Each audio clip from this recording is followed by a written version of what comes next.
It has been 8 long months since I've been able to utter the words, welcome to the Porsche Tag Heuer Esports Supercup All-Stars show, right here for the opening round of 2023 at the Hockenheimring. It is Paul Smith on commentary, and joining me for this season is my commentary colleague Arjuna Kankapati. And well, Arjuna, pleasure to have you along, and what a season we've got ahead of us. The first time we commentated on some Porsche action, Paul, was on the 31st of October 2020 on the road to the World Championship. And so much has changed since then. We've got some new faces and a series that has seen a lot of change, but the one thing that is constant, the action on the track. Certainly is tremendous stuff, and while the All-Stars that we will have beforehand will give us some tremendous entertainment, that is guaranteed out there. But this is where we are today then, Arjuna, and what a venue. What a place to start off the campaign. It's going to be a tricky one though. Very, very flat is the Hockenheimring, but very, very challenging. Maybe old school motorsports fans would wish that we could go back in time, but this is what we've got. The long blast, of course, down in towards turn 6, the heavy braking zone at the hairpin, then the tight twisty turn 11 of Mobile 1 that leads you into that arena section. There are plenty of opportunities for passing around this 4.5 kilometer, 17 turn circuit. But Paul, we know one thing. You want to get things done early in the lap, because once you get to that final sector, side by side as possible, it's definitely not fast. Yeah, it's certainly not fast indeed, and it's a tremendous mix of the old and the new here. And well, speaking of the new, well, we're back with All-Stars, and who better to first have a look at is TK himself, Tony Kanaan. Well, I mean, we saw him last season taking part in the All-Stars. He loves his sim racing now. He has just so got on board with it, and so much so that he's now started running a team in all of this as well. Yeah, he's going to have a driver competing in the Super Cup later on today, but of course he's also got a team in the eNASCAR Coca-Cola iRacing series. So TK really starting to embrace competitive sim racing. Of course, he's been part of our community for so long. It's great to see him back on track in this All-Stars, in what is, as always, Paul, an eclectic field that lets us have some fun before we get down to the serious business. Yeah, certainly, and these drivers are just in qualifying at the moment, so we will keep you abreast of all of that. Somebody who impressed last season as well is a man currently provisionally on pole position, is Casey Kerwin, but Emily Jones, Emery, our 2021 All-Stars champion, she'll want to get herself back at the head of that field, but it was Quirk last season who came along and really dominated all season. And as much as we say this is for fun, and these competitors are out there recognizing that it is for fun, let's not beat around the bush. We're all competitive, we're all trying to be the best that we can be, and this is a championship that will have a point system, and the champion will walk away with a special Tag Heuer connected Porsche Edition watch, position 2nd through 5th. We'll also get a regular Tag Heuer connected watch, just not that little bit more special. But in terms of trophies, I mean, look behind Casey Kerwin. They don't get much bigger than that eNASCAR Coca-Cola trophy from 2022.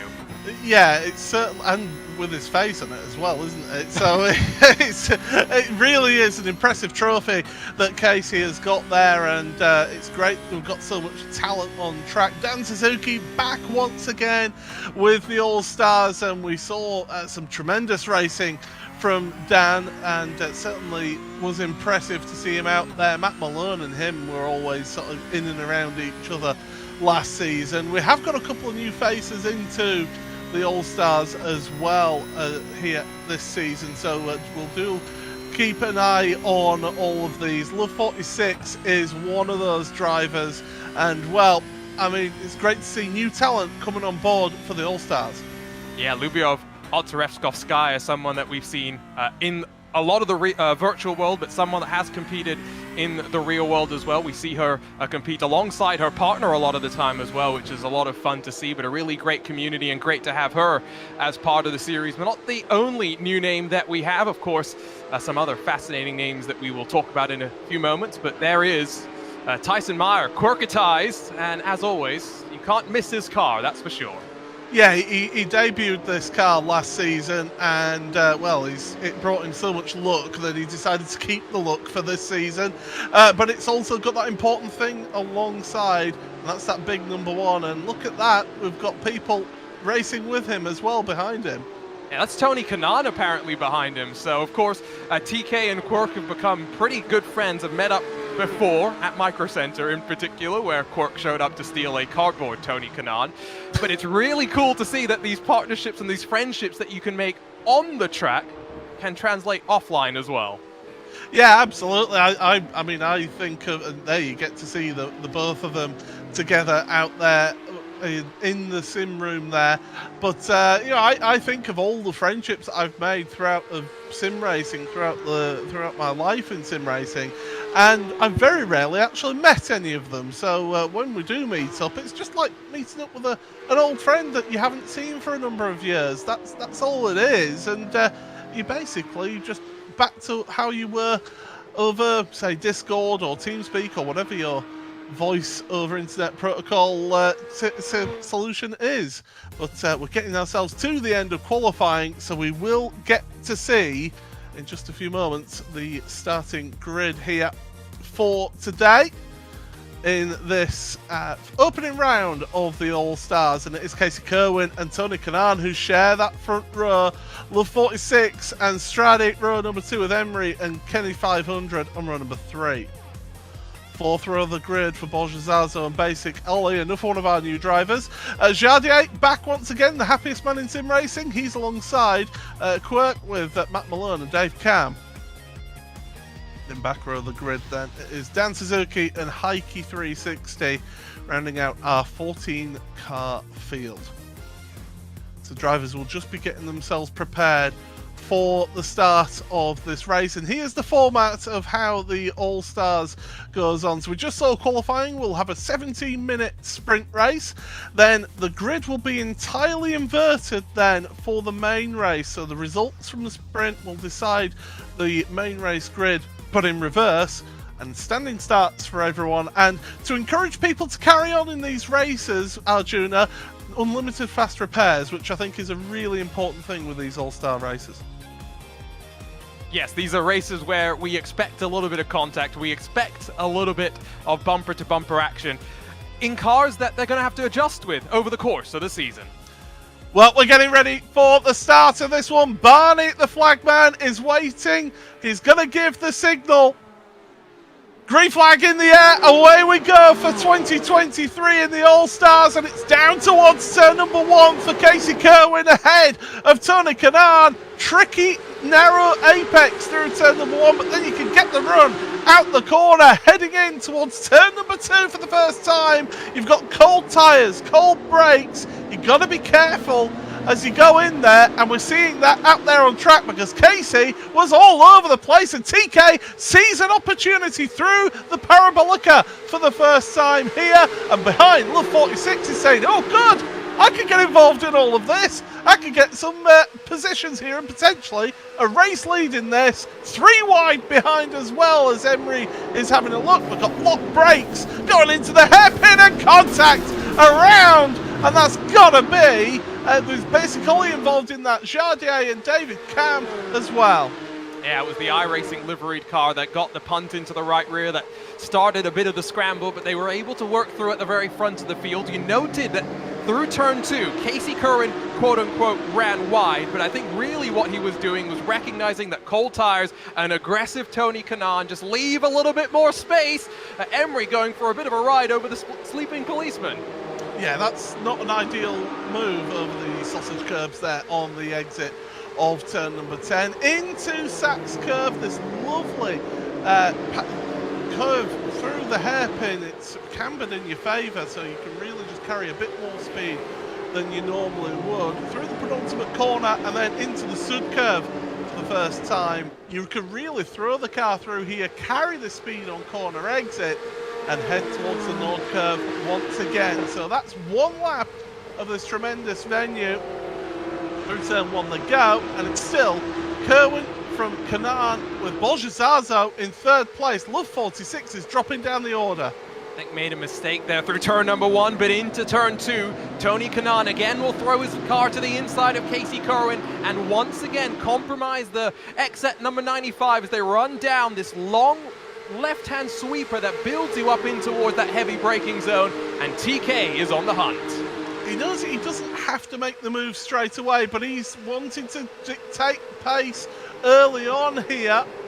On the inside, Casey giving him a wide berth. There was some locked tyres back there, and Quirk is involved in that. And don't say that's Emery. He's made contact with his championship rival from last season. Emery is around, she's back up and running again, but drops down to 11th place. Quirk did wait for a while, is now back up and running as well.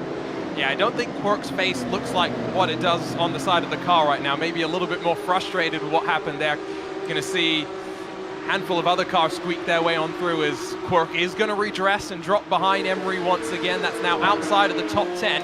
I did allude to it earlier, Paul, very quickly. Just wanted to highlight the fact that the first 3 races in this All-Star Series will be in this Porsche Cup car. But after that, 3 races in the Porsche 718 Cayman GT4, 3 races then in the Porsche 911, the outgoing Porsche 911 RSR, before we finish at Monza in the all-electric Porsche Mission R. There is no time for these drivers to really settle into a rhythm. They're always going to be adapting. That Mission R, by the way, is rapid. I've driven it in a few sessions, and it is a fast vehicle. Let's have a look at what happened then on the replay. So there's Emery just minding her own business. Quirk goes to the inside and just big lock up, and as soon as you lock up that brake, there's just no stopping the car. Do remember that this Porsche Cup car does have anti-lock brakes. It's used in certain series, mainly Endurance series and some of the lower Porsche feeder series. However, in the Super Cup, both in the Esports Super Cup and in the real world, ABS traction control are turned off, and you saw Quirk's desperation as he was hoping for that right front to release itself and to just brake normally. It was not to be, but back at the front, TK trying to put the pressure still onto Casey Kerwin, but breaking away from Borja Zazo behind. Now, Casey was a little bit of a latecomer last season into the All-Stars, and then he just really showed the pace that he's got here in these Porsches, and so he's giving it a good go. We've got the race for the lead on the top of his screen, then the race for third, because Borja Zazo, one of the most dapper people in all of sim racing, is currently holding up Matt Malone, and Straddy's not that far behind either. Love 46 will be trying to make amends for that mistake on the end of lap 2, or lap 1 should I say, but still Borja Zazo having to go not quite defensive yet here, but Matt Malone carrying the speed through the final corner, but having to check up out of it.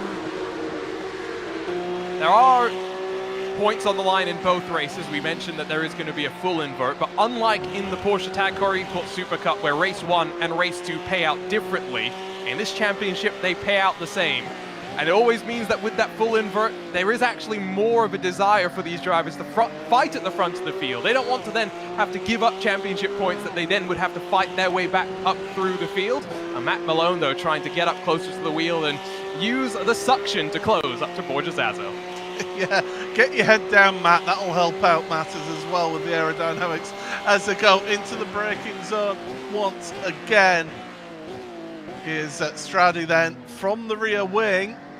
Beautiful shot this, getting to see the lovely curves of this vehicle.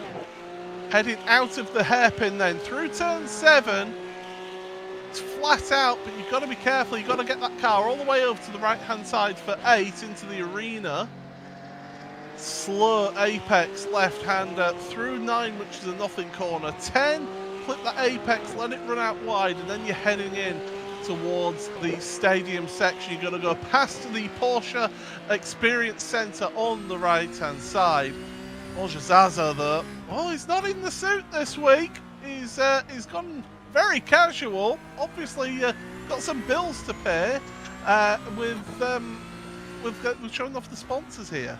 He's also got another sim rig behind him. I have one sim rig, but I'm quite jealous of these setups where we've seen multiple sim rigs. Of course, Tony Kanaan and Quirk racing from the same room. Clearly, I think we need to become all-stars, Paul. You've been an all-star before in the IRX series. I clearly need to join the party. I mean, I haven't even got one sim rig. I'm clamped to a desk. Here's Jardier, by the way. As I say, happiest man in sim racing, although right now, well, he's still got a smile on his face, even though he is quite a bit behind. But he does know that for race number 2, that will actually give him pole position. Will that last place? So yeah, he's got involved in instance on lap 1. Flips the apex curve a bit hard. And he does actually have basic ollie not that far ahead as well, so he could have a bit of company in a few laps. Yeah, and Yaroslav is someone who people will know, I think, foremost as a streamer, as part of the community, but he is rapid out on track as well, no matter what car that you place him in. Still that smile on his face. Good to see Dave Cam back in the field as well. Not as much of a smile on his face. He's in 12th, only 2 spots in front of Jardier, but at the very tail end of the field. And just look at the dicing in front of him, with Emery getting a great view of Kenny 500 and Heike 360 battling side by side as they work their way into the final sector. I will still remember seeing Heike 360 winning at Barcelona, the emotion that he showed when he crossed the line, winning in his home track. And well, news coming out of iRacing that we're going to be getting Jerez is going to be one of the tracks that they're currently working on, so another one of those Spanish tracks. So the Iberian community certainly getting a little bit of love right now. This is the race for 7th place, though. As you see, Heike 360 we're on board with right now. They're behind the wheel. Good selection of wheels stored behind him as well. And Emery trying that recovery drive to work her way through, but not making it past with 8 minutes remaining. And really the furthest forward that she can look is maybe up to 7th, where currently Dan Suzuki runs. There's then a about 4-second gap up the road to 6th and the fight further forward. Not really seeing them closing just yet, as now we check in with one of the most interesting paint schemes in the field. Not that dissimilar to Quirk's in its uniqueness. We check in with Christian Ortega.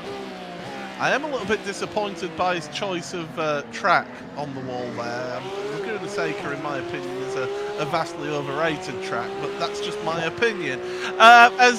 We see Ortega then, Kenny 500, working through 7 in this pack of cars then, trying to see if there's any way through, but right now there's just nothing happening. And as you mentioned, Arjuna, when you get to this section of the track, really, it's follow the leader.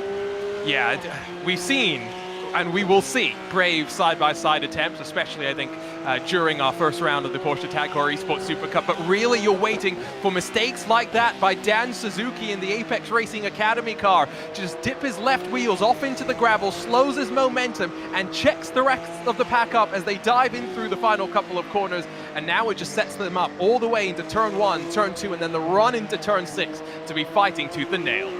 I do love getting the opportunity to see these different rigs that different people have set up at home as well. It's great that they give us this view of the action going on.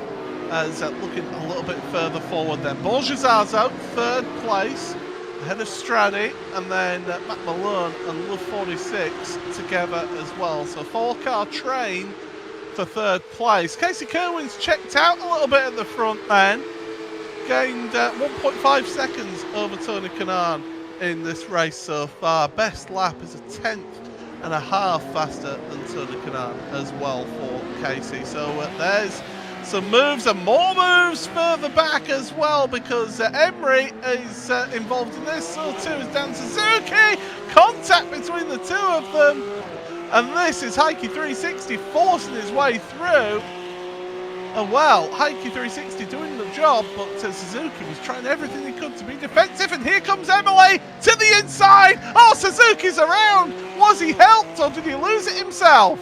Well, Emily Jones wasn't making that corner without the assistance of Dan Suzuki, and so poor Dan is now parked on the outside of turn number 8 and finds himself watching on as the rest of the field drives their way on past. It was aggressive racing, but that's what we know. It's what we love about the All-Stars, and Dan at least can take the consolation that as it runs right now, when we invert the field for the slightly longer race, he'll line up in what is 3rd position. want to circle back very quickly, Paul. Our chats are not very happy about the fact that you have just thrown Laguna Seca under the bus and called it one of the most overrated tracks in the world. Hey, I will stand by that opinion because it is just one person's opinion. Does not mean that it is a fact. Other people can like other tracks, you know, that we're all about diverse opinions here in iRacing, and certainly right now these drivers are giving us some great racing, a bit aggressive as well, must be said. Big dent in the back of Emily's car from that contact with Quirk earlier on in the race here as they go through the Parabolica once again, and using that slipstream with just over 4 minutes remaining. So really, if you want to be making some moves, you need to be starting making them now. I think we're going to take a look at what happened with that incident with Dan Suzuki getting turned by Emery, and it of course all gets set up out of turn number 6.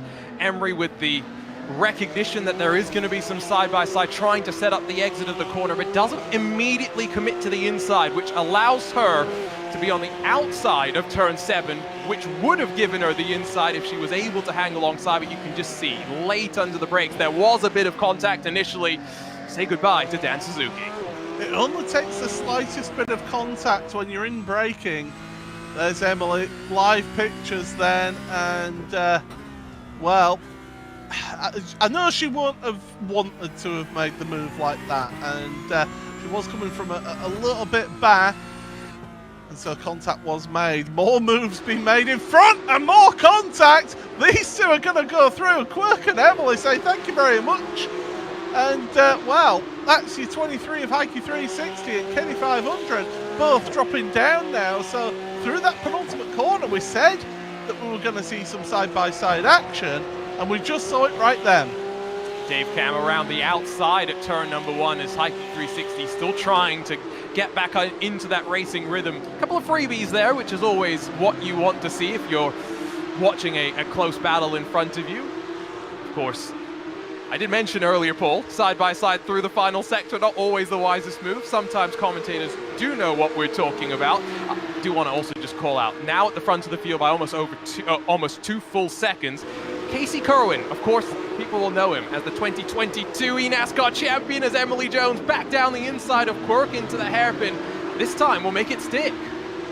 Do you know, we saw these two duking it out last season, and it was so good to watch those two, and it's great to see them back at it again, as we'll get a little bit of a look as well as to what happened in that incident. In the bottom right hand corner of your screen there, you'll see in front the two going side by side into that penultimate corner. Back end slides out, a little bit of side to side contact, and well, Emily and Quirk say, oh, nice couple of freebies right there. Yeah, absolutely. To go back to the point before we saw Emery try and get down the inside at the hairpin, Casey Kerwin, we all know him as the 2022 eNASCAR Coca-Cola iRacing Series champion, but recently jumped over 9,000 road iRating as well, and I've commentated on Casey in a wide variety of road cars. LMP2 at Long Beach is one of his favorite combinations, Long Beach being one of his favorite tracks.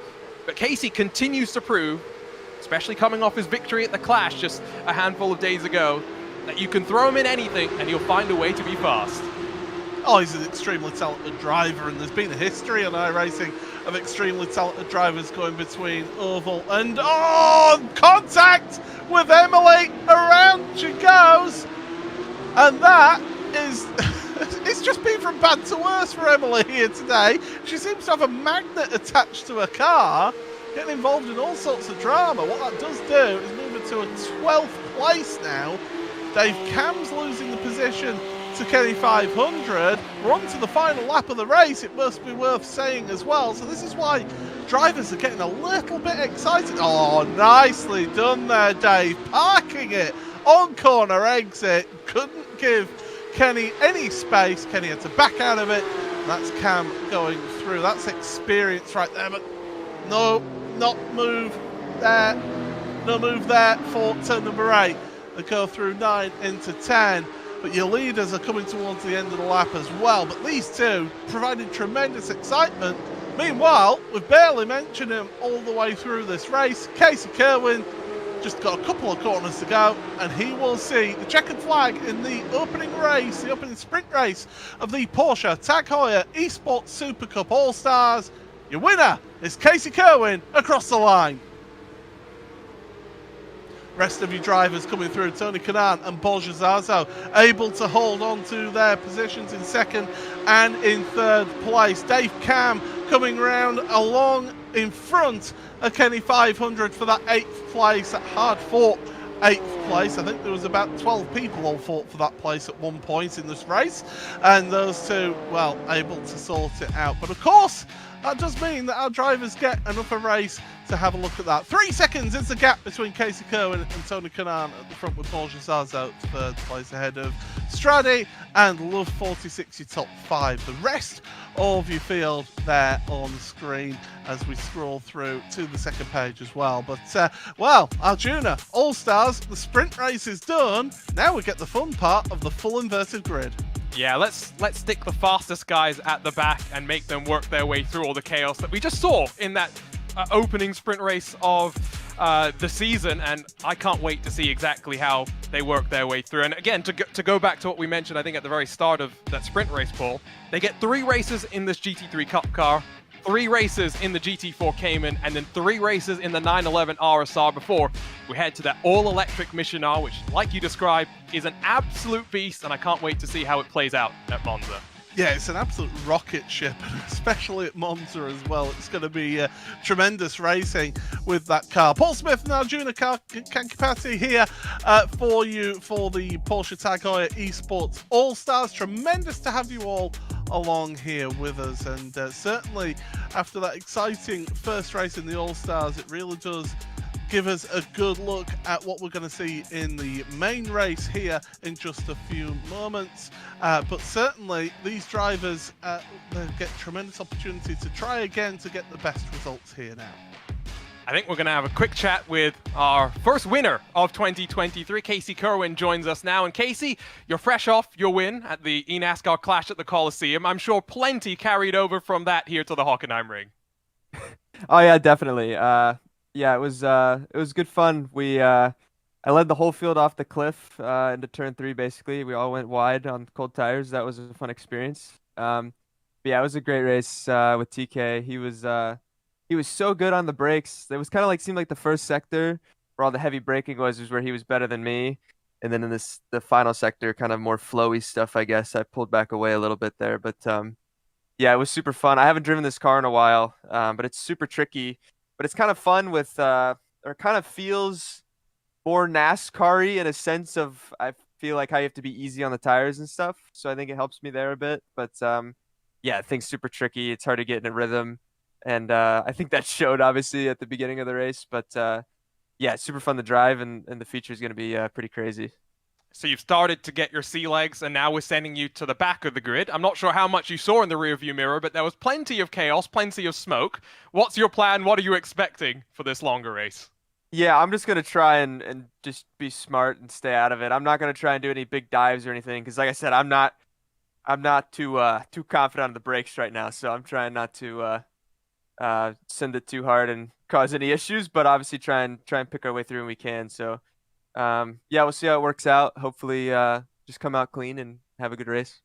Well, we'll see how it goes. Congrats on one win. We'll see if you can grab another. That was Casey Kerwin, winner of our sprint race in the Porsche Tag Heuer Esports Supercup All-Star Series. But Paul, we've still got so much racing left to go.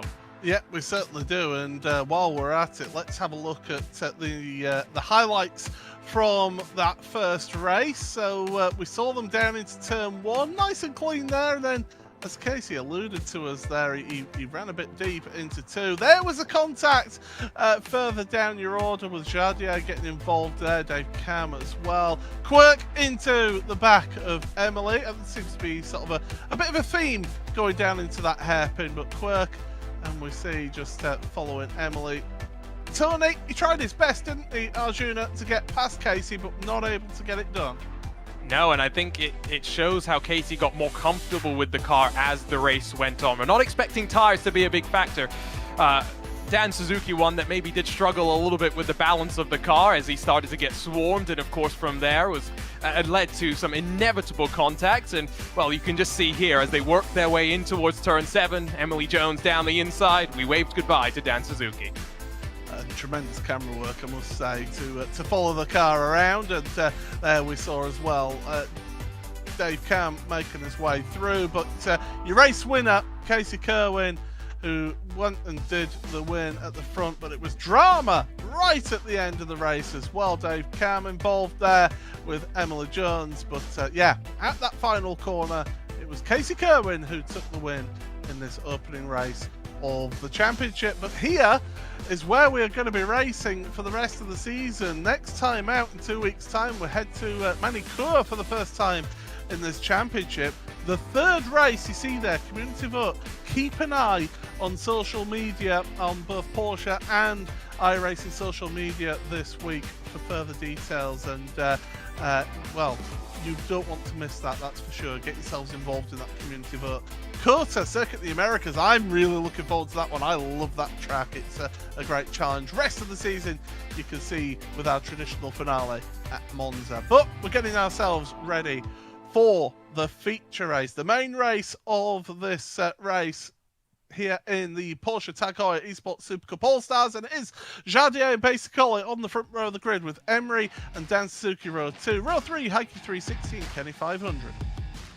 Dave Cam and Quirk on row number 4 with Matt Malone and Love 46 on row number 5. Row 6 for Stradi and Bolzazo. And back row of the grid then, the top 2 from race number 1, Tony Kanaan and Casey Kerwin. So the drivers, once again, will be getting themselves down onto the grid and getting themselves prepared. And now, this is an opportunity for some that got involved in incidents in race 1. Chardier being one of those, finished all the way at the back of the field, and with that full inversion, gives them a tremendous opportunity. But the drivers will look up to the gantry now. They see an opportunity for a good result. Patiently waiting on the throttle. Green flags in the air. We're underway once again for your main race. It's a poor start towards the rear, and that means that Matt Malone has dropped all the way down to the penultimate place. But at the front is Jardier from Basic Ollie through to number 1. Dan Suzuki and Emery are going side by side down in towards turn number 2. Is that going to be a continuation of the battling that those two had through race number 1 into turn 3 and out of it? Everybody so far staying on the grey stuff as they head through the Parabolica and look towards the hairpin for the first time. The front 2, a little bit of a breakaway there early on. Jardier and Basic Ollie, and Ollie's going to the inside into the hairpin. Look for any snatched brakes. There is a little bit of a puff of smoke or two, but so far, so good, Arjuna. Yeah, Dan Suzuki got a monster of a start, but unable to convert that, given he started on the inside, had to try and work his way through turn number 1 safely. It's allowed Emery to take advantage and work her way back up into second. Absolute madness in the mid-packers. I think that's going to be Bolzazo that goes around and loops the rear end. Tony Kanaan and Casey Kerwin, though, have been unable to make their way forward. They're still at the very back. Yeah, look at this, just 2 by 2. Almost Noah's Ark in it. There's, oh, somebody's off. That's Kenny 500 into the gravel on the exit of Mobile 1 turn. In through Sachs Curve once again for the first time in this main race. And well, Basic Ollie loving life at the front, but he has got a hard charging Emery right behind. Emily Jones will be looking to get a win here in the main race. Look a little bit further back then. We are on board with Casey Kerwin in towards turn number 1. There is Matt Malone in front. You can see how much of the curb they take on corner exit on 1. That's what you need to do around here. You've really got to be aggressive with that opening curb. But you've got to pick and choose those curbs because some of them do bite back. But well, we're on board with Casey Kerwin. Let's give you a little bit of a buzz, full throttle.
now then, live racing and give you a little bit of buzz, full throttle there. We've seen some tremendous action out there on track, but certainly Arjuna, we're seeing some tough battling out there, and it's going tough so far for the race winner from the sprint race, Casey Kerwin. He is, well, he's not able to work his way through at the moment, and I do believe we'll get to speak to him as well. Yeah, we're going to disturb Casey Kerwin for the next couple of moments. Casey, you're still in 12th position. Why haven't you been able to work your way forward? Oh, I hit Matt. Sorry, it's just been really tight. It's tough to pass. We really only have best spot is in the hairpin there, and it's tough to set stuff up for that. But yeah, I think the speed gap's pretty close right now through here. It's so it's starting to stack up. It's gonna start popping off here in a minute. But yeah, the start was pretty chaotic. We never really any hole open. Kind of got checked up a bunch. But yeah, I think we're with the group though. I think we still got plenty of time to work our way forward a bit. I think it's we're pretty far off the lead, but I think we can still maybe fight to like a top 5 or something. Yeah, I did compare your start in this main race versus the sprint race and noticed you were a little bit more tentative off the line. Were you kind of expecting a bit more drama into turn 1 so you could try and pick your way through? No, I honestly don't know what I did wrong. I thought I did the same thing, and next thing I knew, I was just spinning the tires all the way to the flag stand. So I don't know what I did wrong there, but that also didn't really help too much. But yeah, we'll see how it works out here. We're going to let you get back to the racing, Casey. Thank you for letting us disturb you just a little bit. And Paul, it's one of the fun things that we can do in sim racing is distract our drivers out on track. I know all about that, especially when I did an All-Stars race in IRX with a certain commentator who sat alongside me trying his best to put me off, and it did. Yeah, I know that can be a real challenge, but when you've got somebody as talented as Casey, it's absolutely fine. He's used to having a spotter and having a conversation with a spotter, isn't he, in the NASCAR? Yeah, spotter's not something that I think... Oh, so there was a car very wide through the hairpin. I can only assume that was likely Kenny 500 based on my timing screen. But yeah, that hairpin has definitely been on the trouble spot. Spotter's not something that you traditionally would talk about in most sorts of road racing. But in this Porsche Heuer Esports Supercup, once we get to the World Championship, Paul, I cannot tell you how important the little subtle cues that you will get, not just from your iRacing automated spotter, but from your human manual spotter, just to try and influence what drivers are thinking about and looking for out on track. Yeah, we saw a couple of seasons ago, as we keep an eye on this race lead continuation of this racing at the front, but you know, we saw how you know, spotters can just G up their drivers a little bit if they're not having the best of times out there. But certainly these drivers now just getting a little bit strung out at the front, actually. Basically, Emery and Jadier at the front, giving themselves a little bit of a breakaway from Quirk and Dan Suzuki as well.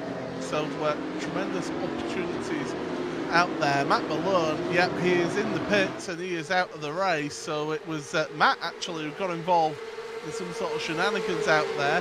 So yeah, real not a disappointment for him, because we know how much of a hard charger he is, but he loves his racing. Yeah, absolutely. And Matt, of course, we're coming up to the iRacing Bathurst 12 hours, where I do hope that we're going to see Matt try and do his solo 12-hour attempt, because that's always something to follow along with and see how it goes. We'll get a look at exactly what happened to him, why he is parked down on pit lane. Of course, it was into that hairpin. We saw the very aftermath in the back, and it was just, well, overcommitting and sending it, and poor Kenny 500 there got a wallop into the right side, but it's Matt that took the biggest damage. And what's even better is that we get to speak to Matt as well. So Matt, what's your, how do you plead? Well, that was not planned. That was not how we wrote it up. That's in no way indicative of the type of racer I am. I'm sorry, Kenny. We love you, buddy. Now I'm probably banned from his channel, never to be seen from again. No, look, I'm an old man. My vision's all screwed up. I was looking elsewhere. These brakes on these things, it's difficult. Missed my braking point, slammed right into Kenny. You've got distraction of children as well. You know, there's all sorts of things that could be used as as a racing driver excuse out there. But you know, just talking about that sprint race though, you were right in the thick of it, weren't you, for a while? Yeah, I got a great start. Standing start in these things is a real crapshoot, but for whatever reason, I got a heck of a start right off the bat, past some people, and I found myself in 4th place. And then a couple of issues later, it was a good finish, but yeah, I was right in there with them all. I was like, hey, look at me go, you know, and a track that I struggle with pretty much.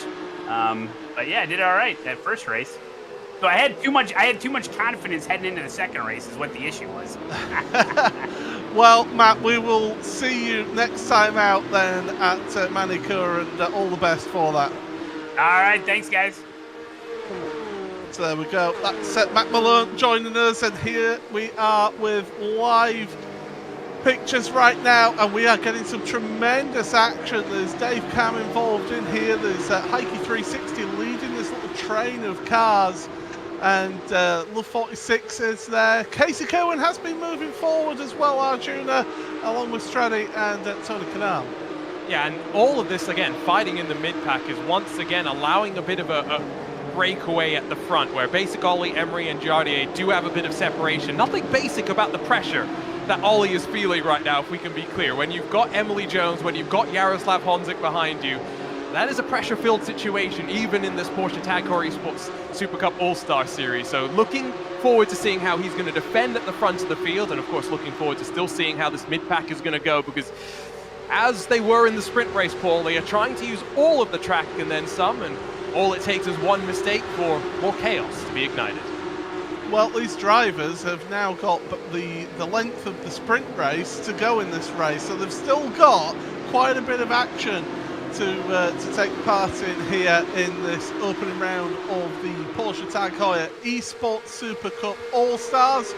The Super Cup itself will be coming up on the hour, so you do want to stick around for that. That will be some tremendous action there for that one. But right now, a little bit of a defensive move from Dave Cam, and Casey Kerwin lock up of the brakes through on Love 46, and Stradi follows through.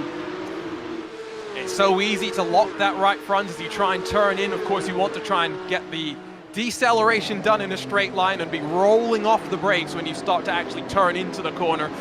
Casey just getting a bit physical and leaning his way on forward, and now behind him has set off a bit of a chain reaction as Love 46 going to now be able to re-grab 9th position from Stradi for the time being. But I think we're going to get the chance now, Paul, to talk with Dave Cam. Oh yes, Dave, showing his experience throughout this race and giving us some tremendous action in the sprint race. But you've got your work cut out with you now with the race 1 winner. Definitely. Talk about pressure. If there's somebody you don't want behind you, it's Casey Kerwin, who's an absolute legend on both the oval side and road. But I'm not going to fight him too hard. He might drag us up to Heike. I'm losing these guys here now. Well, we've got to race smart because we're not going to beat him on pace. So and hopefully, that's where I was going to say that's where your experience and your talent and that really comes to the fore. And yeah, just Casey's going past right now. Hook onto that slipstream and drag forward. But you know, how are you been feeling? We've been missing you for 8 months. It's great to have you back in the All-Stars. Oh, thank you. Yeah, I've loved it. I've really enjoyed it. Everybody's like super quick, and I think I might be the only grandfather racing today, so I'm gonna take that one. Became a granddad a couple of days ago, so I think I'm the only grandfather, so I'm doing it for all the grandfathers out there. Well, congratulations on that, and also thank you for making me feel like a young man in this booth. But we'll let you go and concentrate on that day. Thank you for joining us. Thank you. As we carry on with the racing action, you can see Casey just pulling away at the front of Dave Cam. Then we go off board then and look at this race for the lead, and Emily's just sat there patiently waiting for Basic Ollie to make a mistake, and that mistake is not coming so far. He's done a sterling job so far to just soak up that pressure and not let it get to him. Couple of major spots where, of course, he's going to be focusing his attention. The exit of turn 2 to get the run in towards the hairpin, and of course that hairpin itself, which leads you in towards 7, 8, 9, and 10. if you can get a good entry, a good exit out of those two corners, you can basically set yourself up around the rest of the lap to be in a pretty comfortable position. But you can see that he is feeling a little bit of that pressure. He is just ducking and diving that little bit more than someone who is not worried about the car behind would be doing. And still with 13 minutes to go, Paul, we know that that's a long time here at the Hockenheimring, and of course with Jardier behind, it's still very much a three-way tussle. I do get the feeling that Jardier's just sat there waiting patiently for something to happen between these two and to try and get an advantage out of any situation that does come forth to him. But right now, Emily, as I say, just really keeping the pressure on here. Yeah, absolutely. We're going to get the chance to quickly chat with Emily Jones, who's not feeling the best. Emily, how are you feeling right now, and how are you feeling after that sprint race? I'm feeling pretty sick right now. It's very early in the morning, but I'm doing okay. I did a bit of murdering in the sprint race, and I got murdered, so, you know, it all swings around, but this is fun. It's good to be racing again. Yeah, it's been 8 months since we had you in this Porsche All-Star Series. How much fun is it just being able to come out here and have some fun in equal cars and knowing you've got the full invert to spice things up for the second race as well? Yeah, it's honestly fun to race other content creators. Like, we don't get to do it very often, and all of us have a similar experience, I guess, like kind of just having fun and going for crazy moves and stuff like that. I don't know, I think that the field this year is a lot closer, so it's it's a lot different to the past years. Still got a lot of racing to go this season. Looking forward to having you in the field, but we'll let you go off and focus on the racing. Self-described murderer, Paul, but with the racing driver excuse of being under the weather.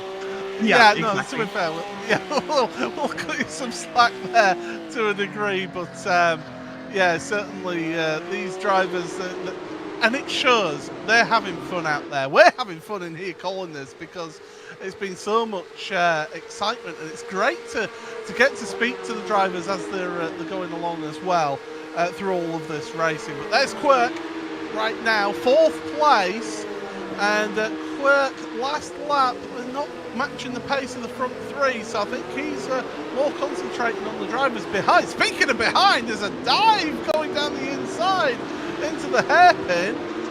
Well, I don't know if there's going to be a big cloud of smoke in the background. No, there isn't. So we're all safe. Everybody's still going in all of that. But, well, certainly the man who was the champion from last season, 4th place, not being an ideal start in that opening race but certainly giving us a good bit of entertainment here. No, but Quirk was part of the murderer and murdering club, if I remember correctly. So he's also been on both sides of the equation. Now, the send that I think we saw was from the person that Quirk is racing alongside. I think that was Tony Kanaan just absolutely sending it like he was in Indianapolis, trying to make the move at the Hockenheimring. Optimistic, but he made it work.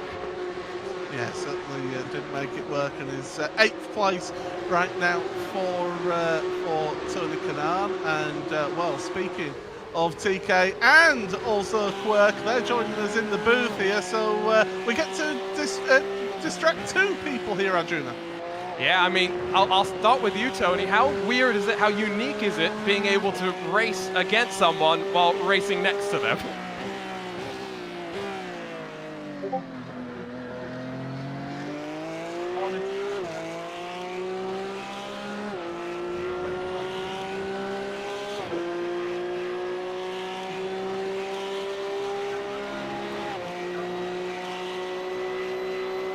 Quirk, how about for you? Does real Tony Kanaan compare to cardboard Tony Kanaan? It looks like you're having a bit of an issue. Things are getting a little crazy right now. Hang on a second. I'm going one-on-one with Heike. No, things are great. Hang on. One second. For those that want I'm gonna miss it. IRX was. No, things, I tell you, I think the cardboard Tony is faster than the real Tony, but that's just my opinion. Paul, you've got the calm, cool, real race driver, and then the much more excited, much more frenetic streamer racing from the same place. Yeah, It's great though. That's what this is all about. It's a good community, and I think it's a lot of fun. And I think DK's mic is picking everything up.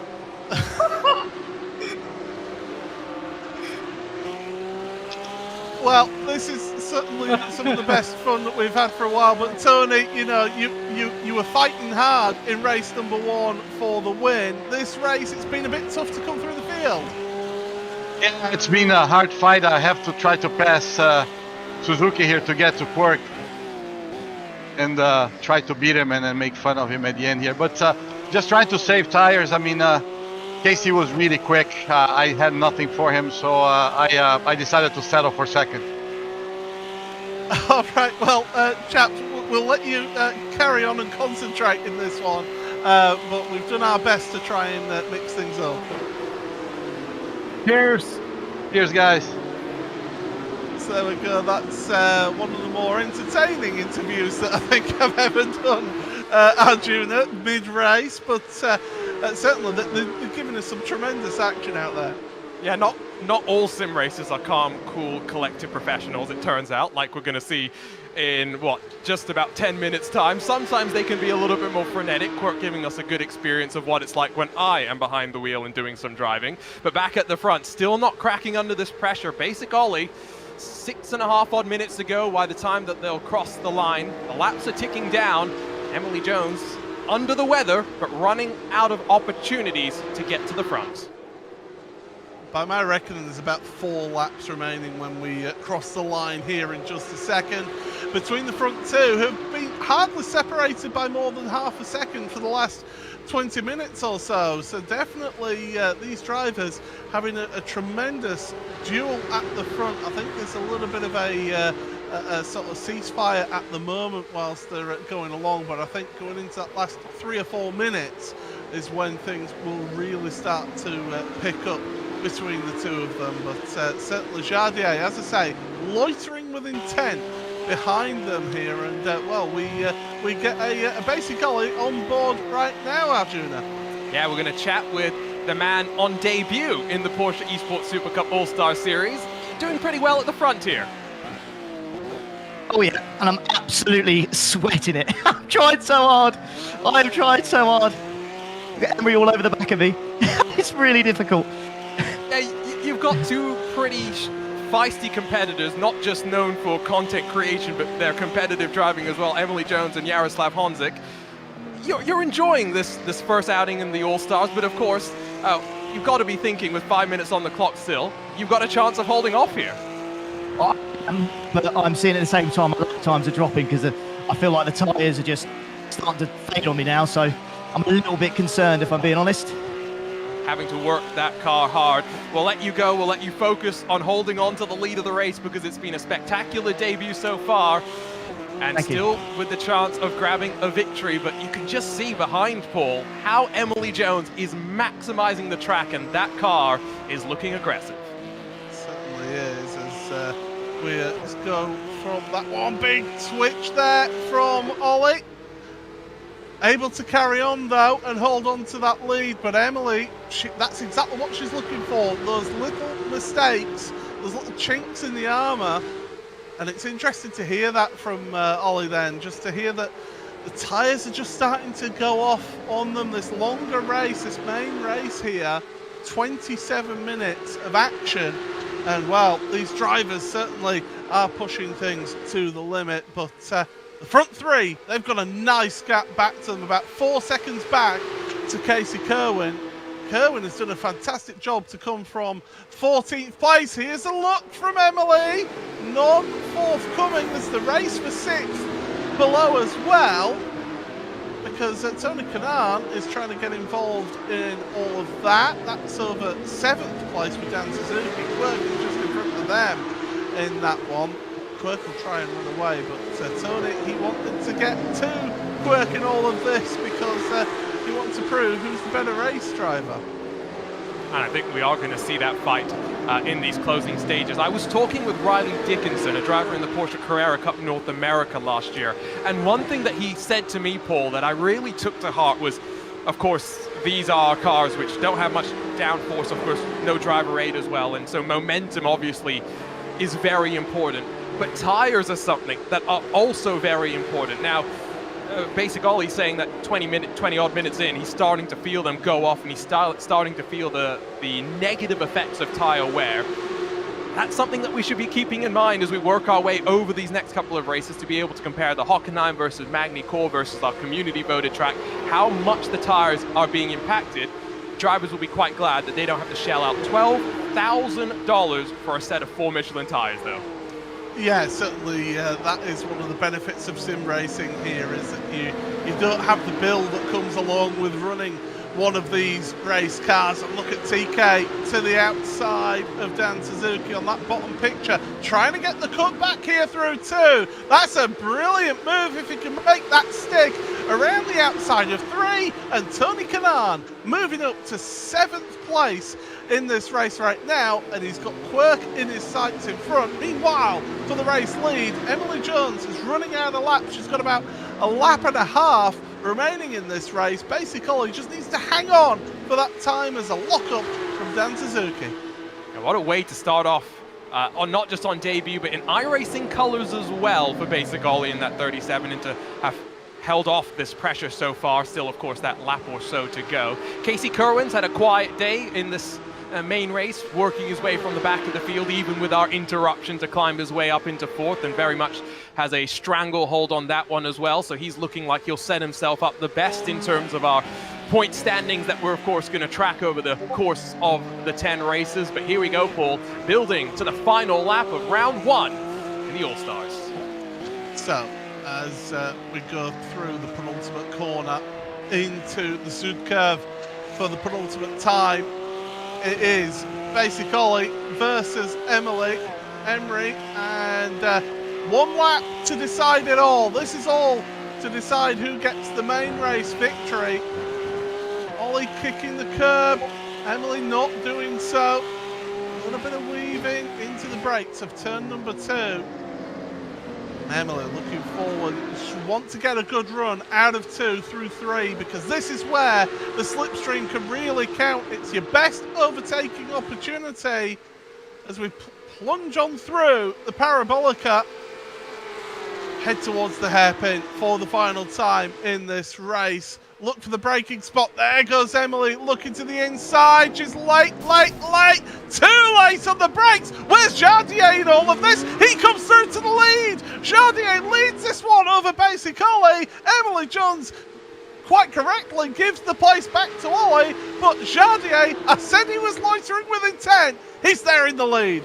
Last lap, Emily Jones had to go for the move, not for the first time today.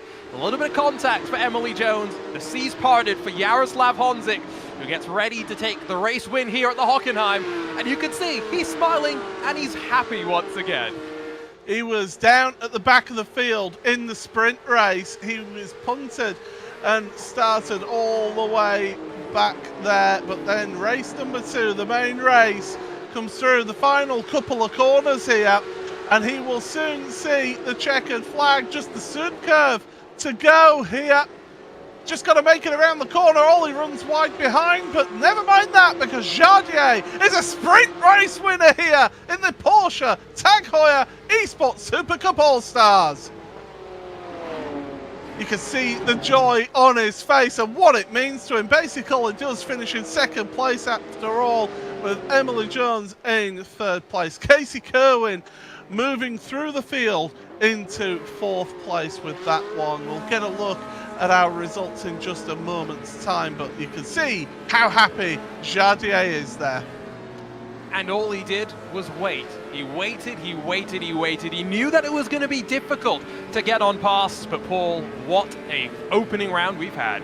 Yeah, let's go to the BOSE post-race show then here in the All-Stars. And what a result then for Jardier. Good things come to those who wait. And that's certainly what we saw there. Jardier winning over PESC Quali by 1.1 seconds. Emery, third place, finishing off the podium after that contact at the hairpin on the last lap. Casey Kerwin and Heike 360 rounding out the top 5. You see the rest of your field, and I know we will get a very, very brief chat with our race winner in just a moment's time here. But my goodness, that was absolutely sensational. Dramatic end to the All-Stars sprint race here. And well, Arjuna, why don't you take it away with Jardier? I think we're still waiting to see if Yaroslav Honzik is standing by. I know he can hear us. Yeah, hello! Well, Yaroslav, you were meant to be racing earlier. Plans changed, I think, slightly. So now you got to refocus in on this. How did you enjoy this opening round of the championship? Oh, yeah. I mean, like, honestly, after the first race, I was so sad because, obviously, I was trying to be as careful as possible, but I still got collected. And this race was just, like, that bit of luck I really needed to, like, end this first round, like, with a proper smile, you know? Still got a couple more races in this GT3 car. We get the GT4, the GTE, and then the Mission R. Which car are you most looking forward to over the 10 weeks? I honestly, like, I love the Cup car so much. It's such a brilliant car. I think it's also, like, one of the newest, right, in iRacing. It's so good. I really do like it. And I never, ever drove the Mission R, so I'm curious to see that. You'll be looking forward to Monza then. Congratulations on the victory here, Jardier, and we'll see you in 2 weeks' time. Thank you, guys. So there we go. That is the end of our All-Stars coverage. Tremendous to have everyone with here. Do stick around, though, because next, coming up, is the Porsche Tag Heuer Esports Supercup. We'll see you in just a moment's time. Racing isn't easy, but experiencing it is. iRacing puts you in the driver's seat with the industry's leading sim racing game. Drive on laser scan replicas of the greatest racing circuits from around the world. Go head-to-head against other drivers chosen by skill-based matchmaking to ensure competitive racing at every level. Compete across all your favorite series.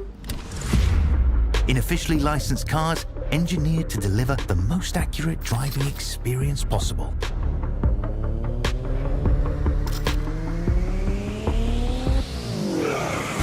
Join a race or host your own with players from across the globe. Race against the computer or in a league with friends. Feel the thrill behind the wheel. Visit iRacing.com.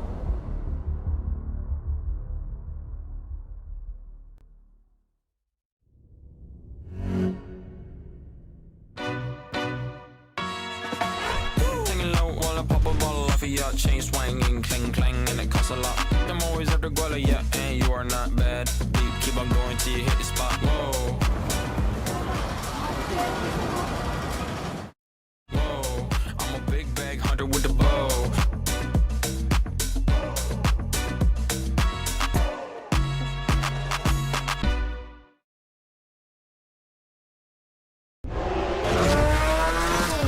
This is virtual racing with real stakes. This is fine lines, milliseconds, and 200 grand. This is insane, but that's what keeps us coming back for more. The Porsche Heuer Esports Supercup by iRacing starts February 4th, live on YouTube and Twitch.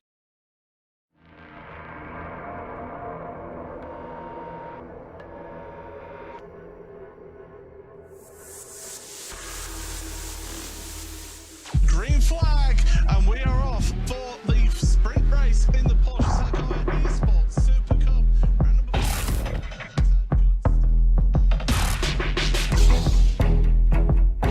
$200,000 on the line.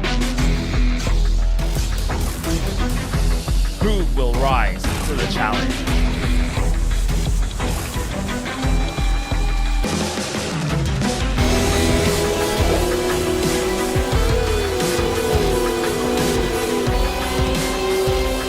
This is racing for immortality. This is esports personified. This is the Porsche Tag Heuer Esports Supercup.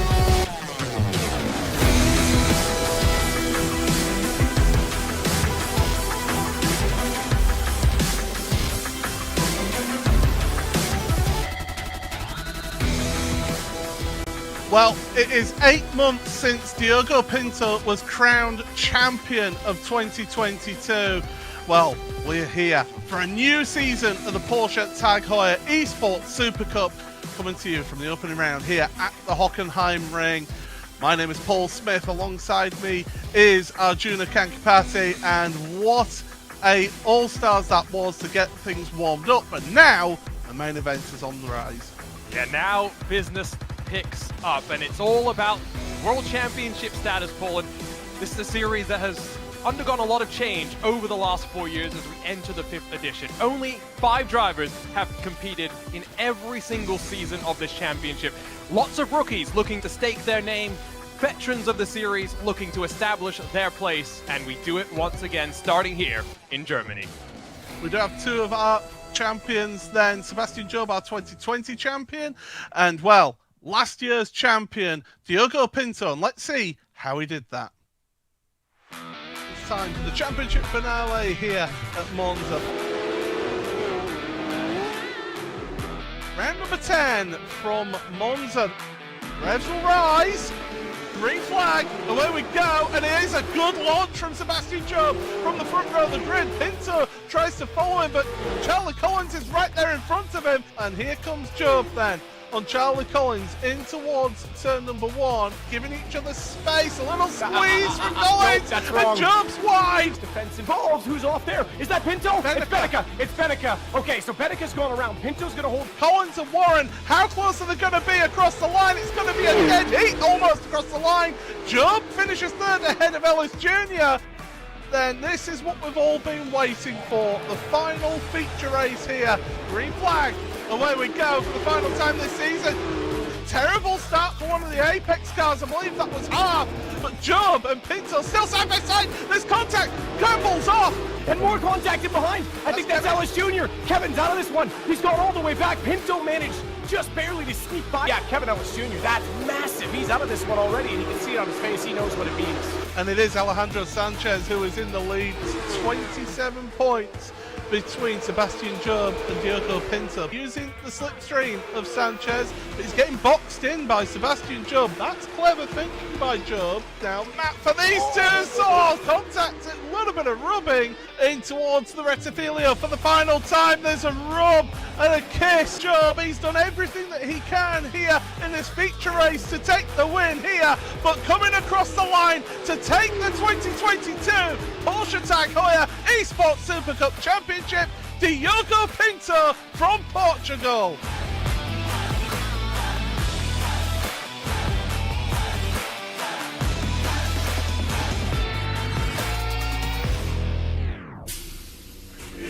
So that is how Diogo Pinto was able to win that championship in that dramatic finale. And well, what a venue to start the season in Arjuna, Hockenheim.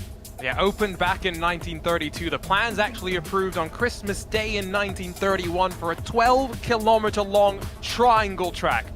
It's undergone so many changes since then to what we know today. 4.5 kilometers, 17 turns, and very, very flat. Of course, you blast down from the start into the right-hander of turn 1, but it's really the exit of turn 2 which is going to be the main talking point, getting the power down and building the momentum up into the hairpin, the primary of the passing opportunities, but we're ready for qualifying.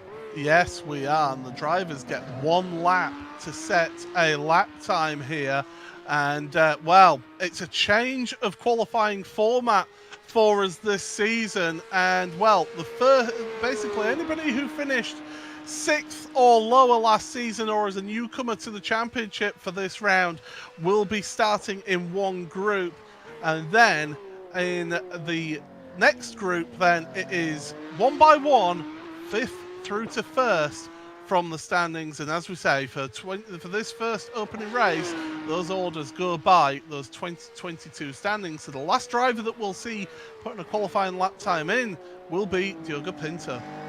Yeah, and the important thing to note is we're doing in effect a hyperpole qualifying, right? We're going 1 by 1 at the very end and whittling them down. However, you get the track to yourself. You're not so worried about where others are, how they've been tire conditioning on a warm-up lap, for example, or on an out lap if they've made a mistake. track is to yourself. But with just one lap, there is a lot of unknowns. It's not just about hitting your own marks as a driver, but like I said earlier, the tire conditioning and things like this. Some of the drivers have indicated to me, Paul, that they think they could have a variance run to run in qualifying of 0.3 of a second. It's all about making sure that you're on the right side of the 0.3 on that one crucial lap. Yeah, absolutely. So there is Diogo Pinto.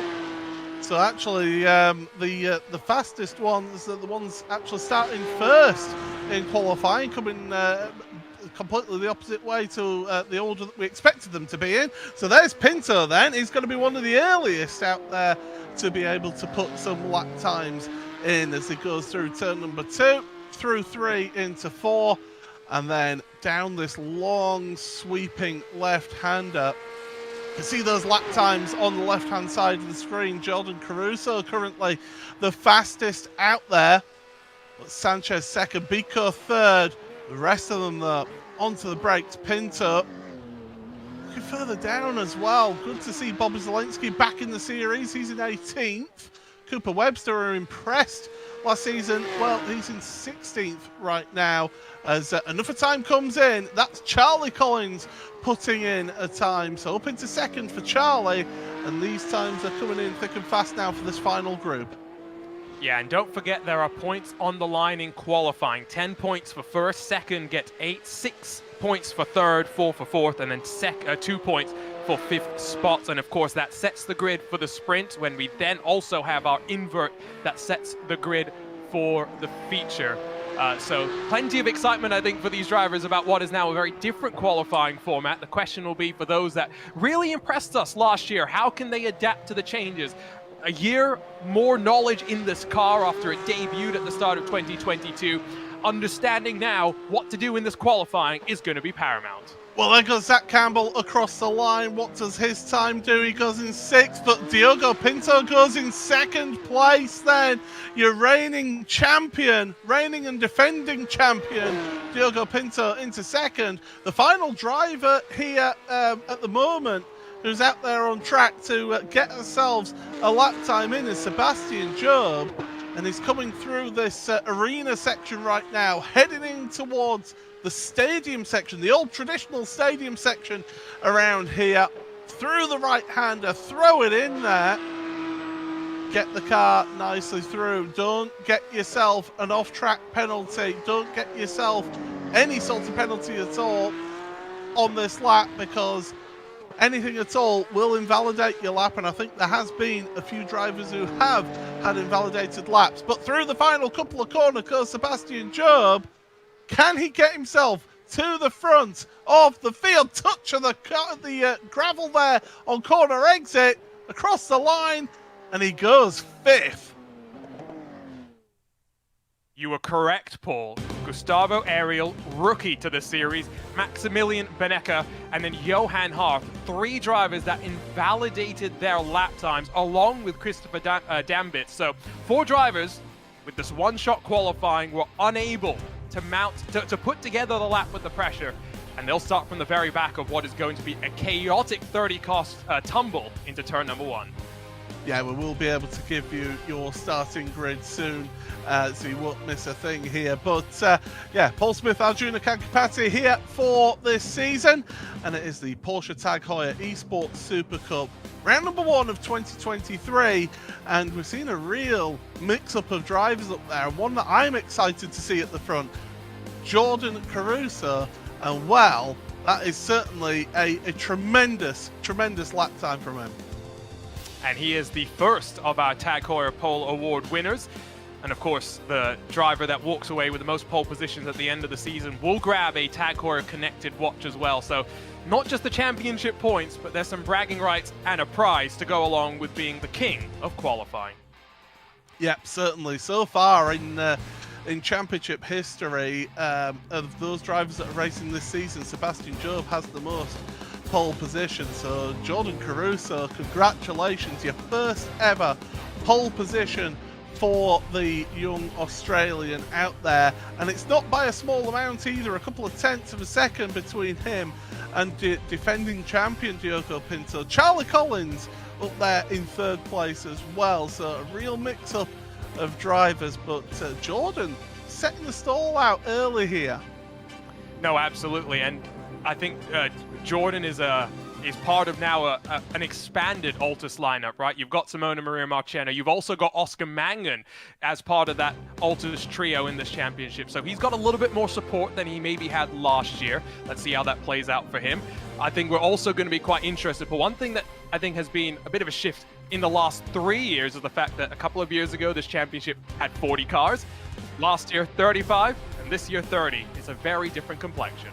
And if you do want to keep up to date with everything here in the series and the All-Stars as well, then do go and check on out iRacing.com/PESC for all the details on that. And whilst you're on iRacing.com, and if you're not a member already, well, between you and me, there's currently 40% off all new memberships for iRacing. Head on over to iRacing.com for details about that, and do get yourself a membership. As I say, 40% off all new members. And remember, every day's a race day here on iRacing, and we'll be tremendous to see you all join us. And who knows, you could find yourself in a championship like this in a few years' time. But with that all said, let's have a look then at your starting grid. It is Jordan Caruso and Diego Pinto who share row number 1. Charlie Collins and Alejandro Sanchez sharing row number 2, with Sebastian Job and Alessandro Bico on row number 3. The 4th row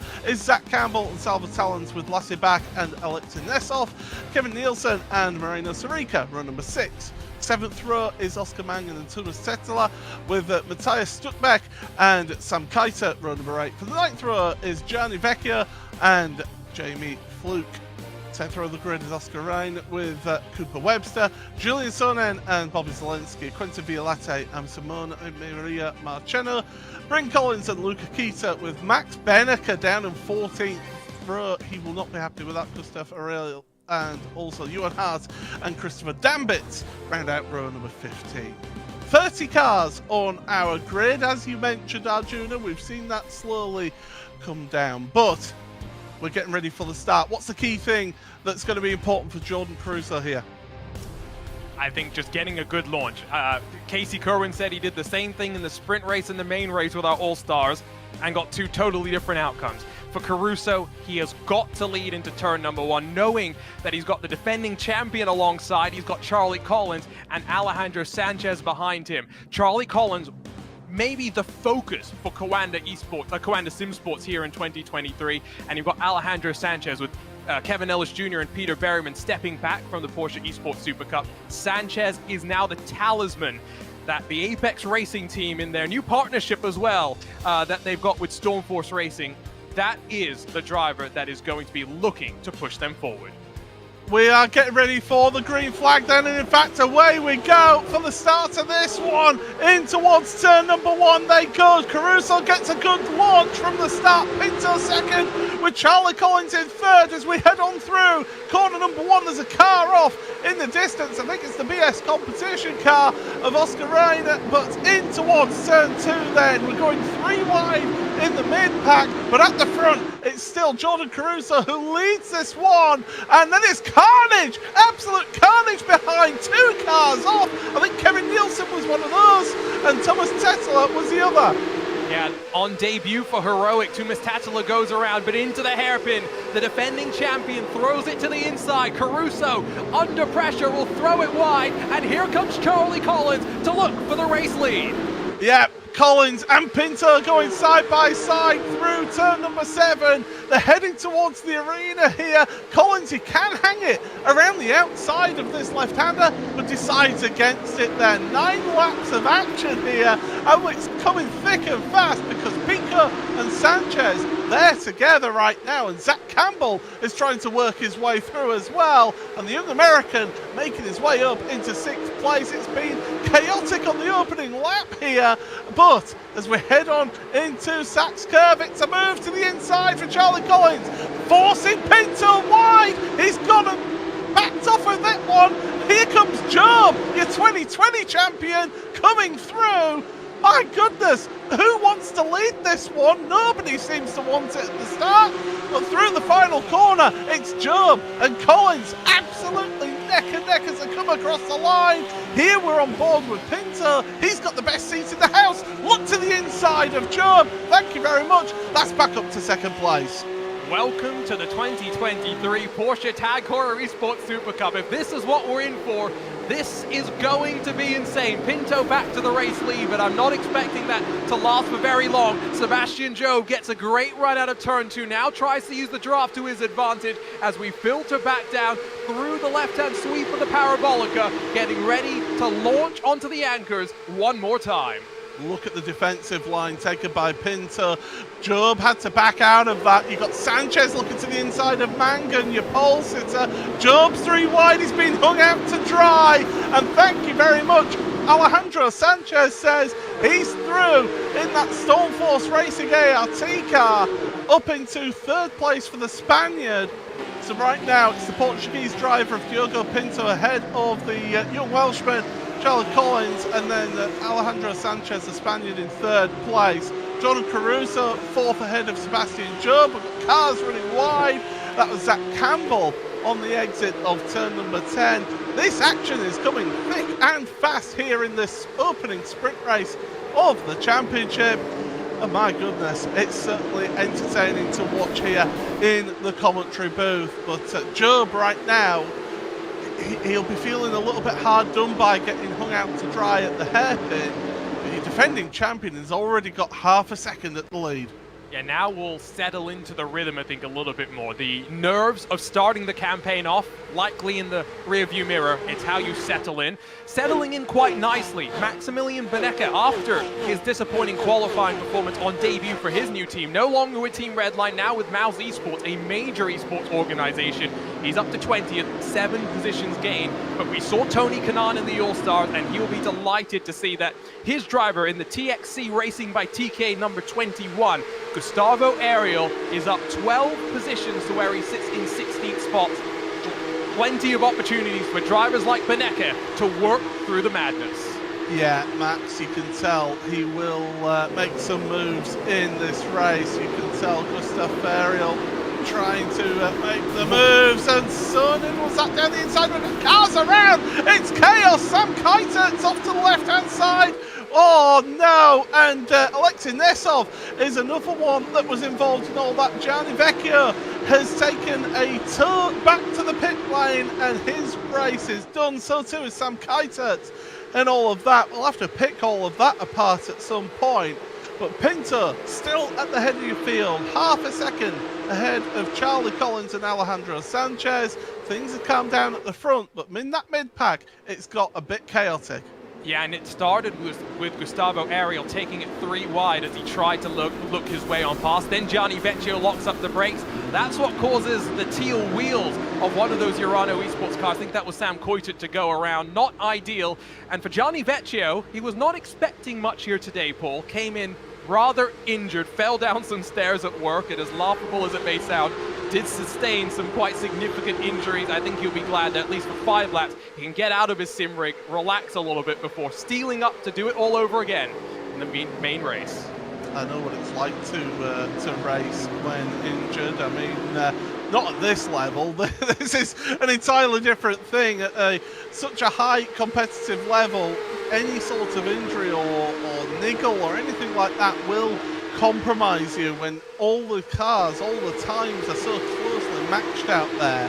Here we look at the race for 13th then, further down your field. Bobby Zelensky is involved in this, having a look to the inside of Julian Sonnen, and behind him as well, Max Benecker, Cooper Webster, Johan Ha, they are getting involved in all of this shenanigans. And Cooper Webster, as I said, he impressed last season, of course, a driver who races in full metal racing as well as virtual, and he's not having the best of starts here this season.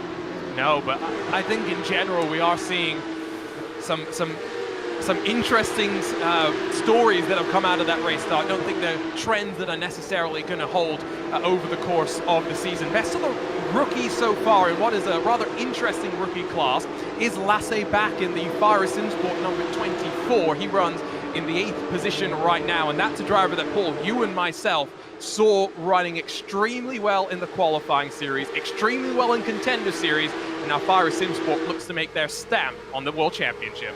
Yeah, they certainly are trying to do that. There's Sam Keiter and, well, Aljuna taken away with the driver out the race. Sam, second year in the series. You had some teammates as part of Urano this time around. It's not started the way you would have wanted. Nah, not really. We already saw it was really hectic around us. Everyone going for gaps that basically weren't there all the time. But yeah, the dive was a bit too deep from Johnny. I think he knows that himself as well, and was quite some guys to race. I think it's shit saying it that way, but yeah, it's how PESC is. And we will just continue in the main race and the next one with season. Like I said, you do have some teammates, Luka Kita, Alexei Nesov, technically rookies this year, but we know they are no rookies in terms of racing experience. How has it been like being able to prepare with them for this season versus what you had back in 2022? Yeah, on that, like, of course, last year I did everything on my own, and to have some teammates and a bit of reference beside it, really chill to have.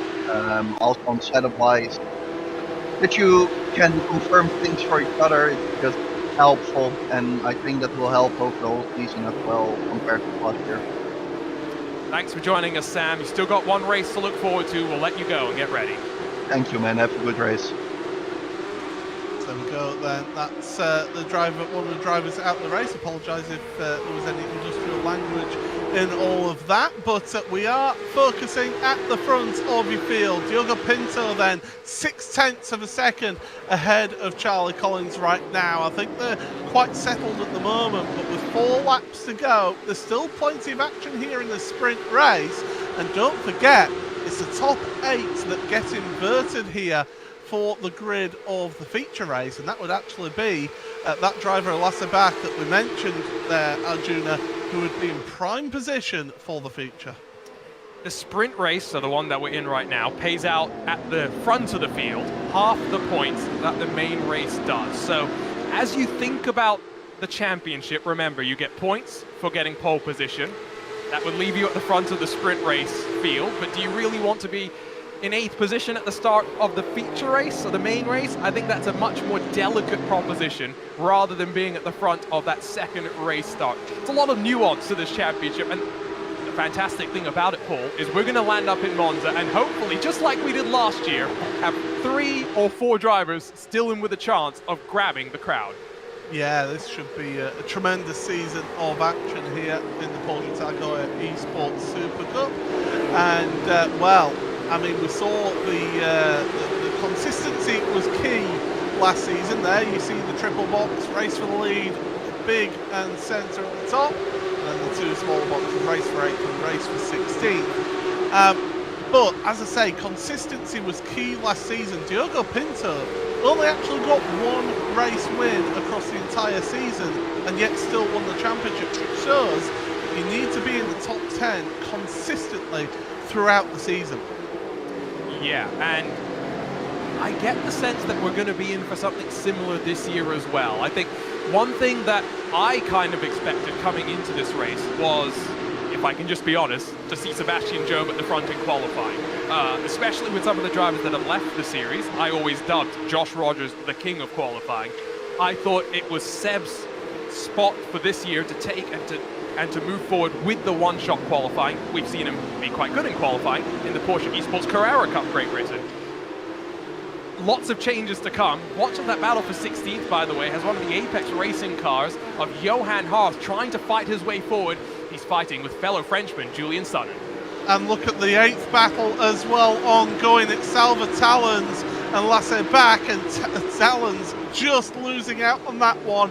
Made the move into the hairpin and not able to get 8th for the time being, but there is still time left in this race. There's still about 2 laps at the line remaining, so Bach is not out of this one yet. He's not got it easy. He's not got 8th place sewn up, and remember that 8th place gives you pole position for the main race here in this event. So that is why you're seeing Lasse Bach doing all they can to hold on to that place. And he's got Salva Talons behind, who is hungry. MSI and the Apex Racing team partnered up in 2020. It led to Alejandro Sanchez leaving MSI to join the Apex Racing team, I think 2 years ago. Now, to start 2023 off, Salva Talons has made that jump as well, coming off a victory in the iRacing Daytona 24 Hours in the Apex Racing team GT3 machine. And look at how feisty it is, but he's made a small mistake. Fortunately, he's got a teammate, Jamie Fluke, there who won't capitalize too much and cost him a whole bunch of time. We've got just 2 laps left to go. Oh, but remember, even though you've got teammates out there, it's every person for themselves out there on track here in the Porsche Tag Heuer Esports Supercup team orders. Now, we don't have them in this series, as through behind them, Caruso and Job, they are racing each other as well as we focus on that lead race, and Charlie Collins has got the bit between his teeth, has closed right on up now to Diogo Pinto in front, and with them coming to the stripe to start the white flag lap, I wouldn't write out Charlie Collins for a race win yet. No, absolutely not. This is a driver that has grabbed victories in the past. 2 sprint race victories and then the 1 main race victory as well. But after getting 3rd in 2021 in the championship on debut, slipped back to 5th last year, and it goes back to that thing on consistency. Charlie Collins just sometimes unable to stay out of trouble, which is a skill. Sometimes it needs luck, sometimes it needs skill, but he's starting off putting the pressure onto Diogo Pinto. 1 lap left to go in the sprint race. Yeah, Barney waving the white flag, meaning that this is the start of that last lap. Then look at the speed that they're both carrying through turn number 1. Pinto feeling the need to just come off of line just a second, just to try and break that draft behind him. But Collins, the young man from Monmouthshire, is going to be carrying on and trying to get the best opportunity down towards the hairpin, and Pinto was thinking about trying to break that draft, decides now to just hold the line. Collins looking, is too far back to make that move into the hairpin, so no move forthcoming yet. But you can see that concertina effect through the apex of that corner. Collins doing all that he can as we're right on board with the youngster in towards the arena for the final time. It is Pinto, Collins. They've run away from Jordan Caruso behind, who's in 3rd place. These two, they know what it's like to race against each other. Collins doing his best. I think time has run out for him though in this one, because Pinto has got enough of a gap to just be slightly comfortable, but will still be on edge through Sats Curve for the final time here in this sprint race. Just a couple more turns to go, and your reigning and defending Porsche Tag Heuer Esports Supercup champion, he's going to start the season off in 2023 with a race win here across the line for Diogo Pinto. Rest of your field crossing the line. Lassie back does hang on to that 8th place, which is crucial for pole position in the main race coming up in just a few moments' time. But Arjuna, what a opening round of the championship. I mean, if that's how we started, think about how we may finish as it continues to bubble and build over the course of the next 10 rounds. So much excitement, and at the front, our champion starts out on top. Pinto from Collins and Caruso is your podium, with Sanchez, Job, Campbell, Biko and Back will be starting on pole position for race number 2, with Talons and Fluke just finishing outside that top 8. Sarika and Benica able to move his way forward through the field. Gustavo Aurel in 13th place ahead of Bobby Zelensky. Julian Zilnin with Hart. Webster, Kita, Marcheno and Rina round out your top 20. Rest of your field you see on screen, including the 2 cars who did not finish, Sam Kaita and Gianni Vecchio.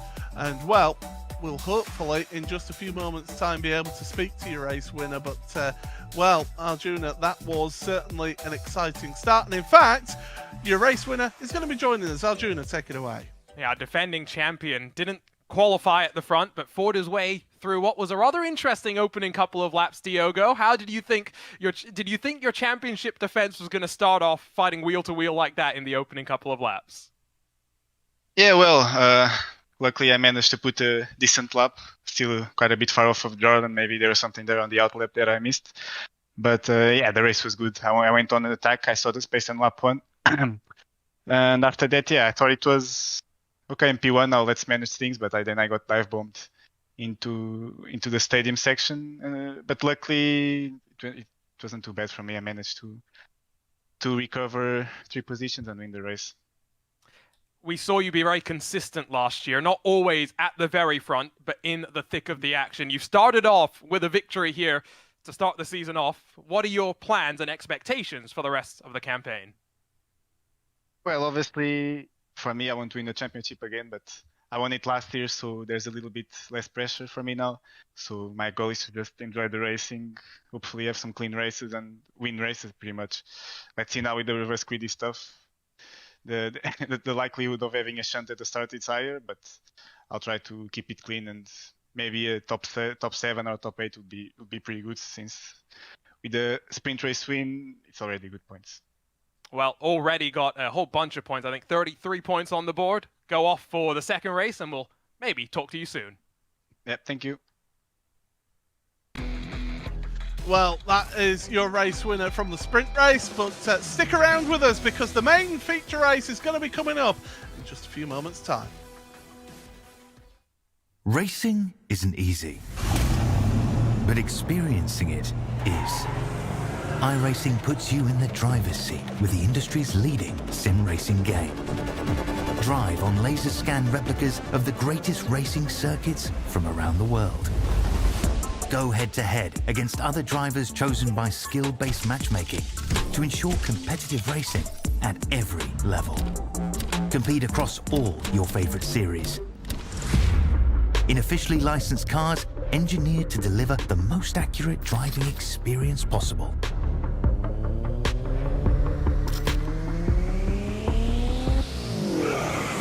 Join a race or host your own with players from across the globe.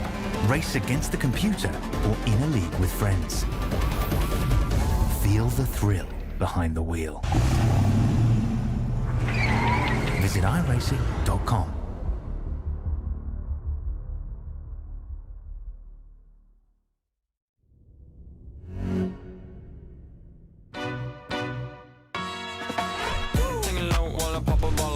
Chain swinging, clang clang, and it costs a lot. I'm always at the guala, yeah, and you are not bad. Deep, keep on going till you hit the spot. Whoa. Whoa, I'm a big bag hunter with the bow.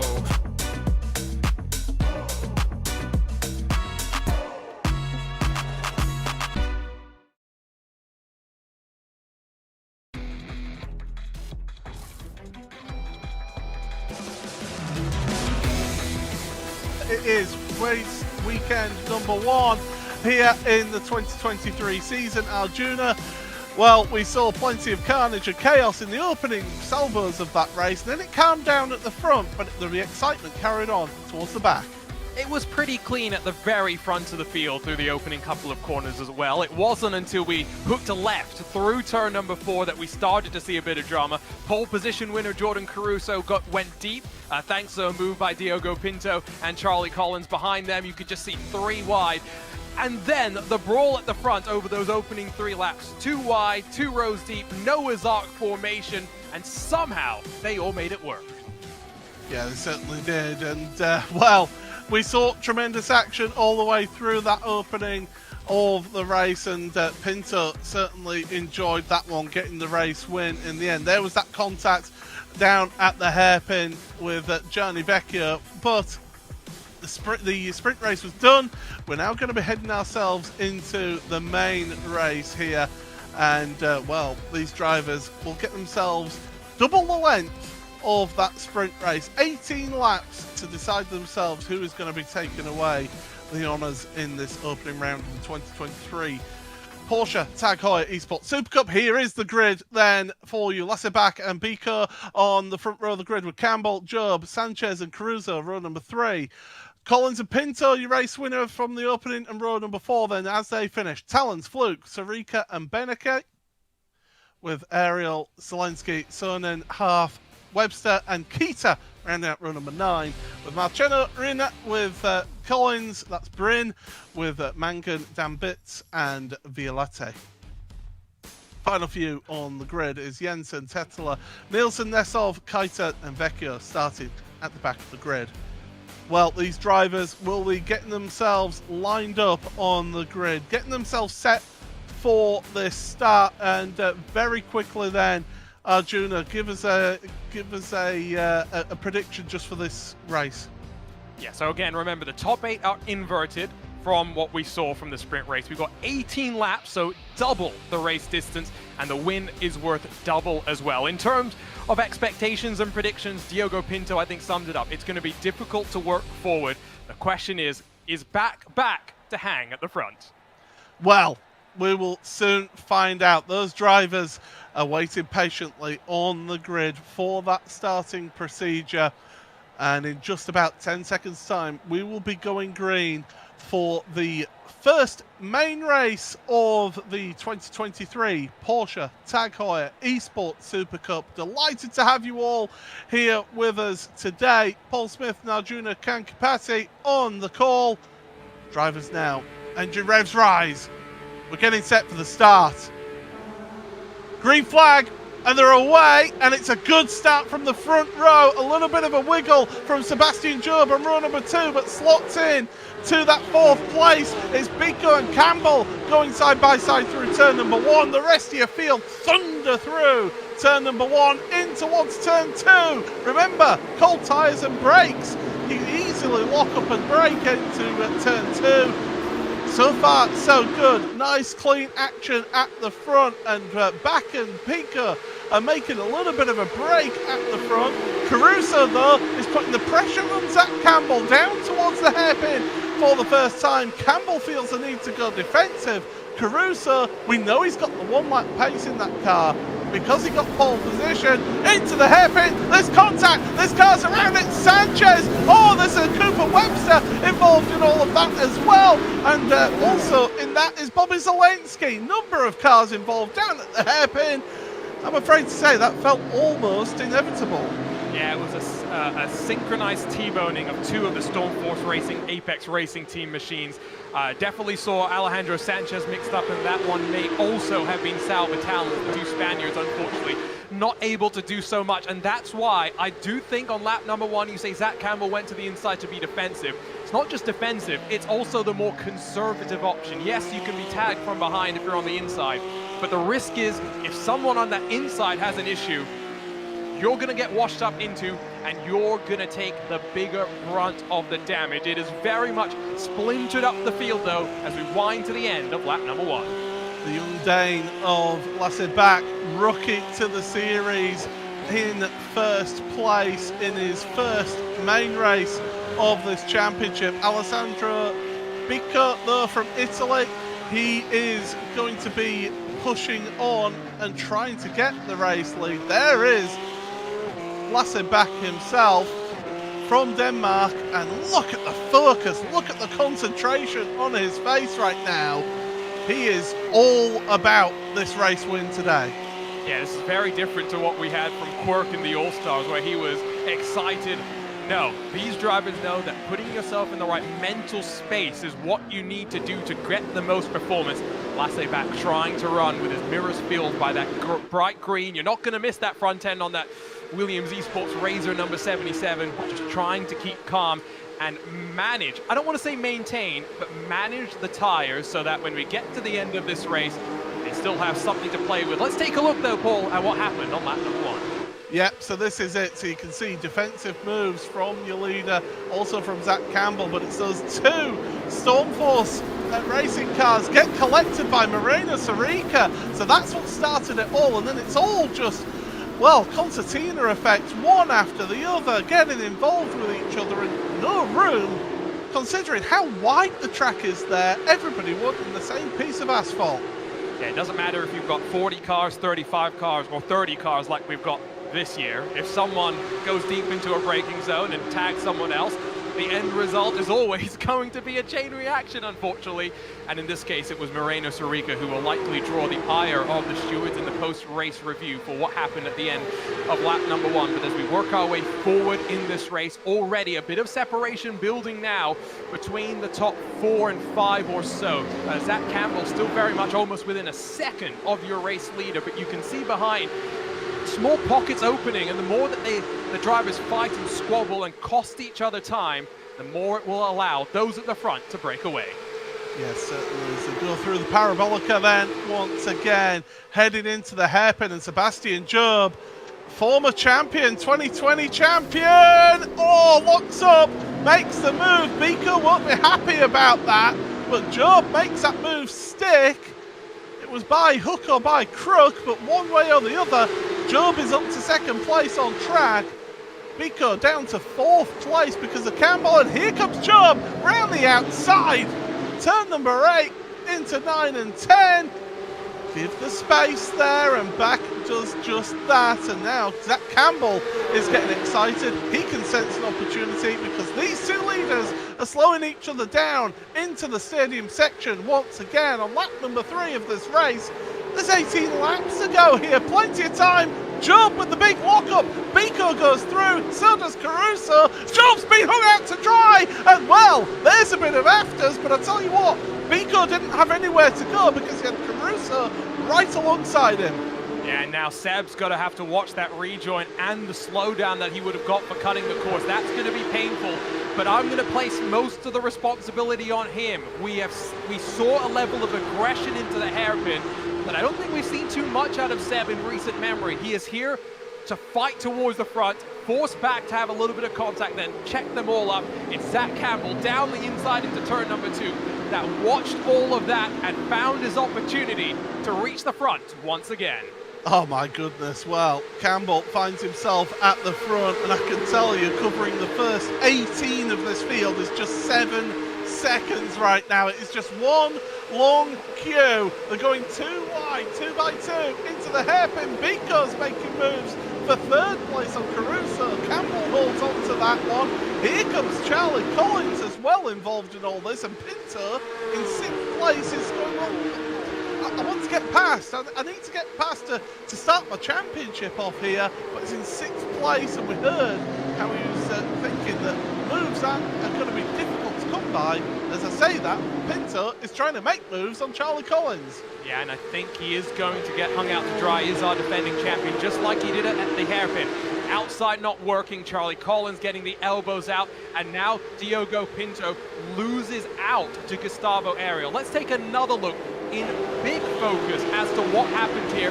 Sebastian Job, you just see the left side locking up as he tries to slow that car down, and off the Sachs curve, you can see Alessandro Biko's got nowhere to go. He gets a little bit of a touch from Jordan Caruso that spears Biko off into Sebastian Job, who then dropped from the front of the field to 14th spot.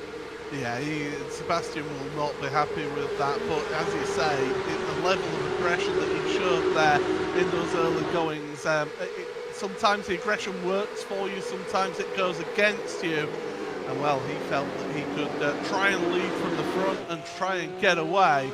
Zach Campbell, though, your race leader, he is, of course, a driver who has won multiple times with 2 main race wins, of course, famously at Interlagos last season with his first win in the main race. And well, he'll be hoping for another one. Look at how close these cars get on the apex of that hairpin. Absolutely sensational that they're able to drive. And it's no wonder, when you consider how closely matched these drivers are out there, it's no wonder that there does end up being a little bit of argy-bargy.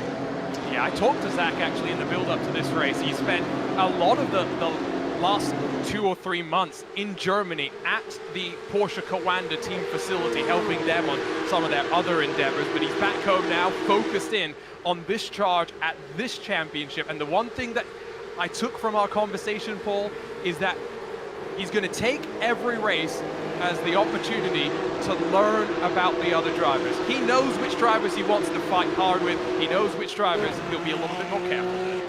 Here's Luca Kita then, another one of your drivers you to the championship for Heuer Esports through the final corner of this track once again, through the super curve. He's got Jamie Fluke in front of him, one of your ever-presents, just 5 ever-presents here in this championship. And, well, Peter is just biding his time, waiting patiently, the young German, through the right-hander. You can see that Apex Racing team car in front of Fluke.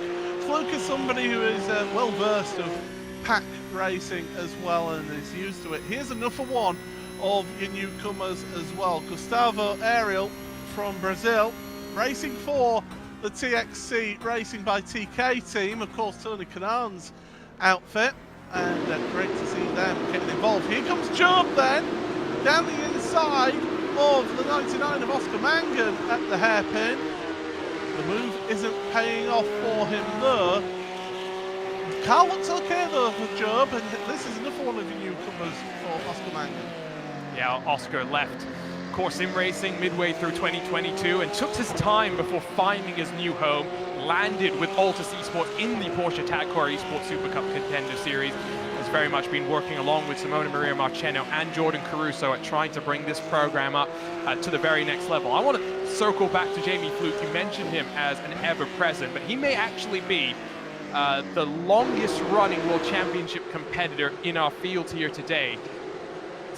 We check in with the battle up front, but Jamie Fluke on Twitter earlier today, Paul, posted his first ever iRacing World Championship result was in the World Championship Grand Prix Series back in 2017. In the field of 35, only one is still competing here today, and that is the driver of the 49. It's tremendous longevity at this level as well from Jamie. He's just missing that race win that he would love to get, but look at this then, a little bit further back then, Christopher Dambitz in 15th place with Moreno Sarica behind, and Dambitz as well is somebody who will certainly give it a good go, the German. 15th right now in this race, and he's not a rookie, he knows what it takes to race in this car. And 2020 finished 20th in the championship in Porsche Heuer Esports Supercup. So he brings a bit of experience to this team because it's a young outfit, isn't it? This Fire Simsport team with both Kevin Nielsen and Lasse Bach. Yeah, and we did see, of course, Dan Beats as part of Team Redline most recently, so he brings a wealth of knowledge to a team in Fire Simsport that broke onto the scene in early 2022 when they won the iRacing Daytona 24 in the GTD category. Back on board with Moreno Sarica, maybe looking a little bit sheepish after the mullering that he had in through turn number 6, but another driver that returns to the series with a bit of experience under his belt, and now as he rides through the Sachs curve, Sarica tucked up behind Dan Beats, does have Quintin Violate behind him in that R8G entry. Be very interested to see how Quintin gets along, but they're all settled into the rhythm now, Paul. There's not many moves being thrown as we near the halfway mark of this main race. Yeah, across the line they go once again. Another lap in the books. Lap number 8, Quentin Violate, the Frenchman. We saw it was glimpses of moments for him in this championship last season. Didn't see that consistency from him. Good to see him back in the championship this season. Violate then for that R8G Esports outfit, and well, just 2 top 10s to his name. We're trying to get up there once again as there's moves happening in that top 10 because Pinto, I can see on the timing tower on the left hand side of your screen, is duking it out with Ariel for 6th place, and in the background a shot there, a big sideways moment, slight side-to-side contact between the two, and still they stay as they were. Yeah, Diogo Pinto may be trying to convert his car to a drift special apparently, the lightest bit of contact with the TXC by TK entry, and well, he had to get the opposite lock dialed in to be able to survive. He'll hold off Johan Harth for now as we jump back on board with the Frenchman, the 2020 iRacing Rallycross World Championship winner. But Diogo Pinto does have some struggles now in terms of the pressure that is being applied. Remember, we saw him losing not 1 but 2 positions, courtesy of Charlie Collins getting the elbows out through the hairpin. And now it's on board with Johan Hart in the Apex Racing Team facility, trying to work his way forward to 7th. If ever there's somebody who knows how to get the elbows out, it is Johan Hart. He is certainly an aggressive driver as Johan, and will not be shy in making some moves.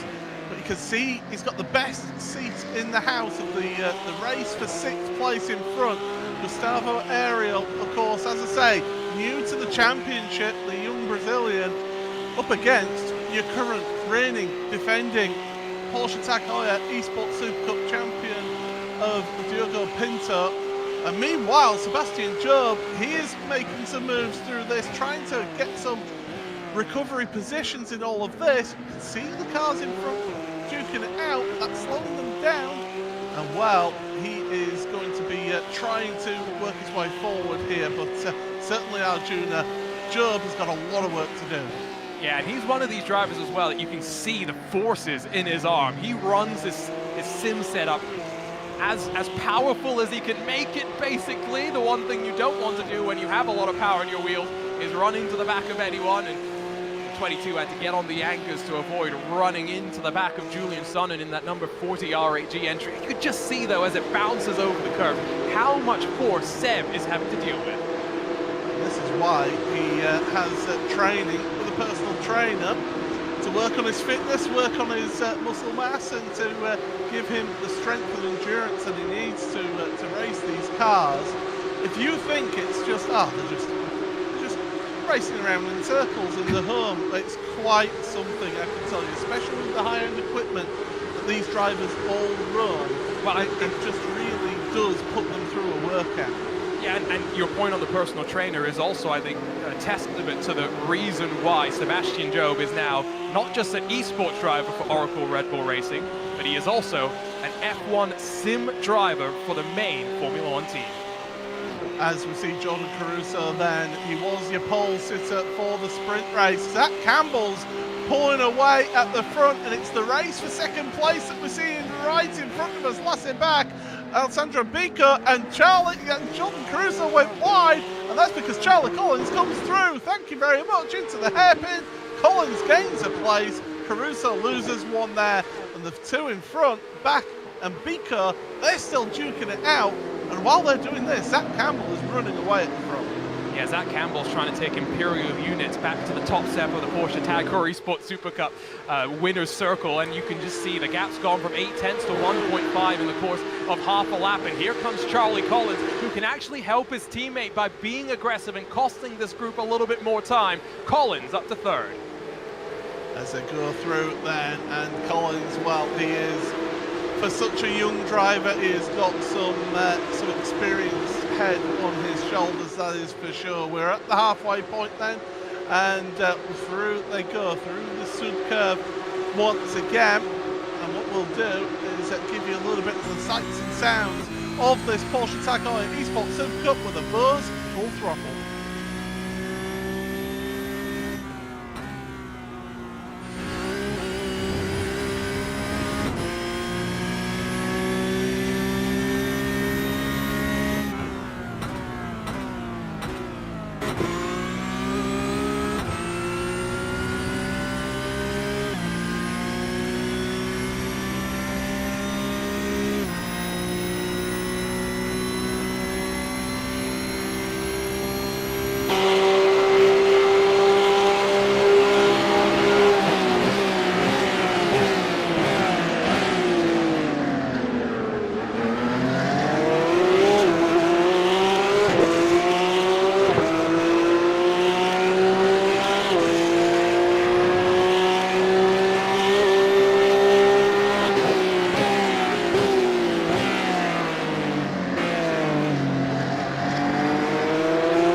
That was a lap of full throttle action brought to you by BOSE, and well, Zach Campbell has got a 1.5 second lead here in the opening round of the 2023 Porsche Tag Heuer Esports Supercup. It's Paul Smith and Arjuna Kankapati here in the commentary booth, and it's B-Cup who is currently defending from Charlie Collins right now, and for VRS Esports this would be a tremendous result for them if they are able to get themselves into that top two together. Don't forget, keep up to date with everything going on in this championship and the schedule standings, and also how to become a driver as well. iRacing.com/PESC. You can get more information about this championship. But I'll tell you what, Arjuna, Coanda, they'll be hoping the best of Charlie Collins right now. Yeah, but I wonder for Zach Campbell what the strategy is now going to be, because he's got clean air, and we're at the point in the race, coming to 6 to go, where drivers a lot of the time like to play with track limits. You get a certain amount of infractions that you're allowed to accumulate over the course of the race, and a lot of drivers will try and save those up for the end to try and maximize the spots where they know. I've already been tagged on Twitter with this question. Someone in particular wants to know where the track limits are for turn number 1 at the Hockenheimring. So do note, if you do see drivers pushing the limits that much more and looking like they're driving off the track pole, it's very likely that they've saved up some of the incident points in the bank and are now trying to play with them. Yeah, certainly, and I think Zach Campbell as well at the front will be trying to do an element of tyre preservation as well, because we've not really talked about the conditions there as we're on board with the Northern Irishman of Jamie Fluke, of course, working out of the Apex Racing Team outfit down there in Corbett. 32 degrees, call it, track temperature in Celsius. I don't know what that is in Fahrenheit, but certainly it's not the hottest of track conditions out there, but they will still need to do an element of tyre conservation here in this race. Talking about 0.4 to half a second of fall off over the course of the race, according to some of the drivers. What does that mean in terms of feel? The car is going to get a bit looser, but not significantly so is what we're expecting. So don't expect the balance of these cars to change significantly. Does not mean they won't change, just slightly. Sebastian Job's recovery drive continues, but he's also having to look in the rearview mirrors, because here comes Oscar Mangan now with the nose in front as they dive their way out of turn number 10. Job's going to bounce over the inside curve once again, force Mangan to mount himself onto the slightly raised anti-cut curve, and that allows Luca Kita the opportunity in his Urano Esports number 16 to work his way up to 13th spot. And what a tremendous view you get from the Porsche Experience Centre here at the Hockenheimring. And, well, Sebastian Job, he'll be ruining that opening of this main race here today. And he'll be just trying to salvage whatever points he can get. Julian Sonin right in front of him. And then there's a little bit of a gap between Sonin and Fluke. So it's going to be hard work for Job to get more than 11th place in this race, but never say never in the Porsche Tag Heuer Esports Supercup. I learned that a long time ago in 2019 when we had the first ever championship here in the Porsche Tag Heuer Esports Supercup. But right now, these drivers still going side by side. Sarika, oh my goodness, how on earth did he hold on to that one?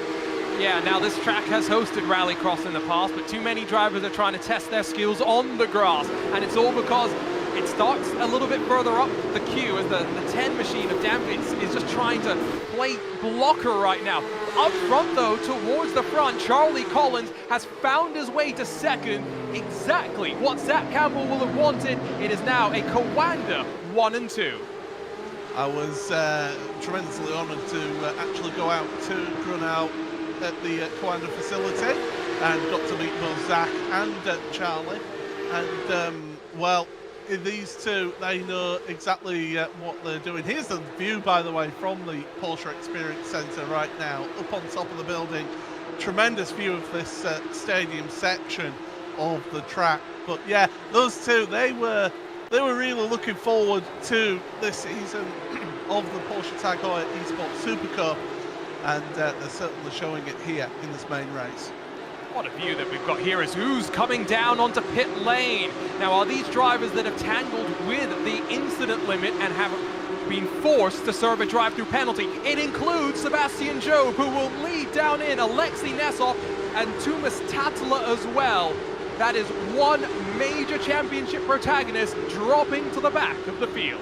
Yeah, Job, it goes from bad to worse for Sebastian, and you can just see just expressionless, emotionless. I mean, that's how you need to be to drive at the top level. You can't let emotions take over. There's Alejandro Sanchez, who's trying to make up for that incident on lap number 1. Job, the 2020 champion, number 22, down in 22nd after that drive-through penalty. But that is something we pointed out, didn't we, Arjuna?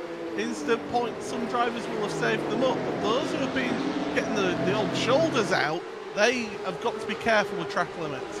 It turns out a commentator can be right twice a race, just like a broken clock is right twice a day. Those incident points, I think, at Hockenheim are definitely a big, big concern, especially compared to some of the other tracks where it can be a little bit easier to manage over the course of the race. This is always one that drivers will circle as needing to understand where the limits of the track are, and then understanding the race situation and how they will want to take advantage of them.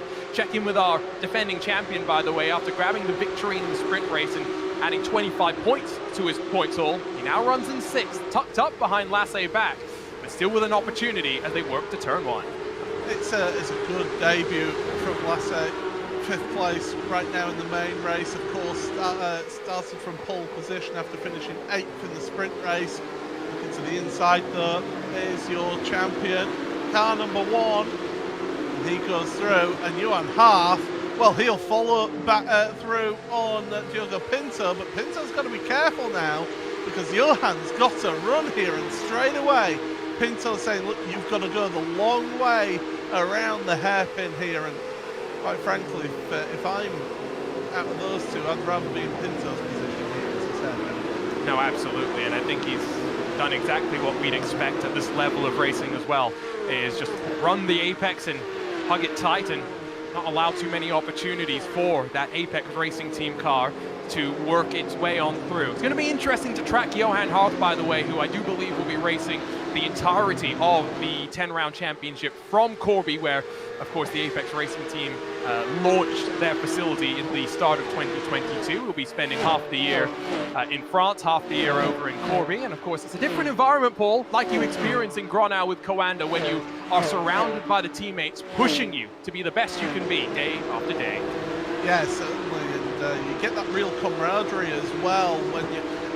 It's all well and good, you know, working from your various homes around the world, and you do get to be friends with your teammates and learn how each other tick and work together. But it's a completely different environment when you're all able to actually physically work together and encourage people, and it just has that different feel to it being virtual. So yeah, as much as teams do work well in a virtual environment, and in fact you're seeing it right now, Diogo Pinto from home, currently defending from Johan Haaf there, and Haaf, you can see, is again focus, concentration. He's thinking.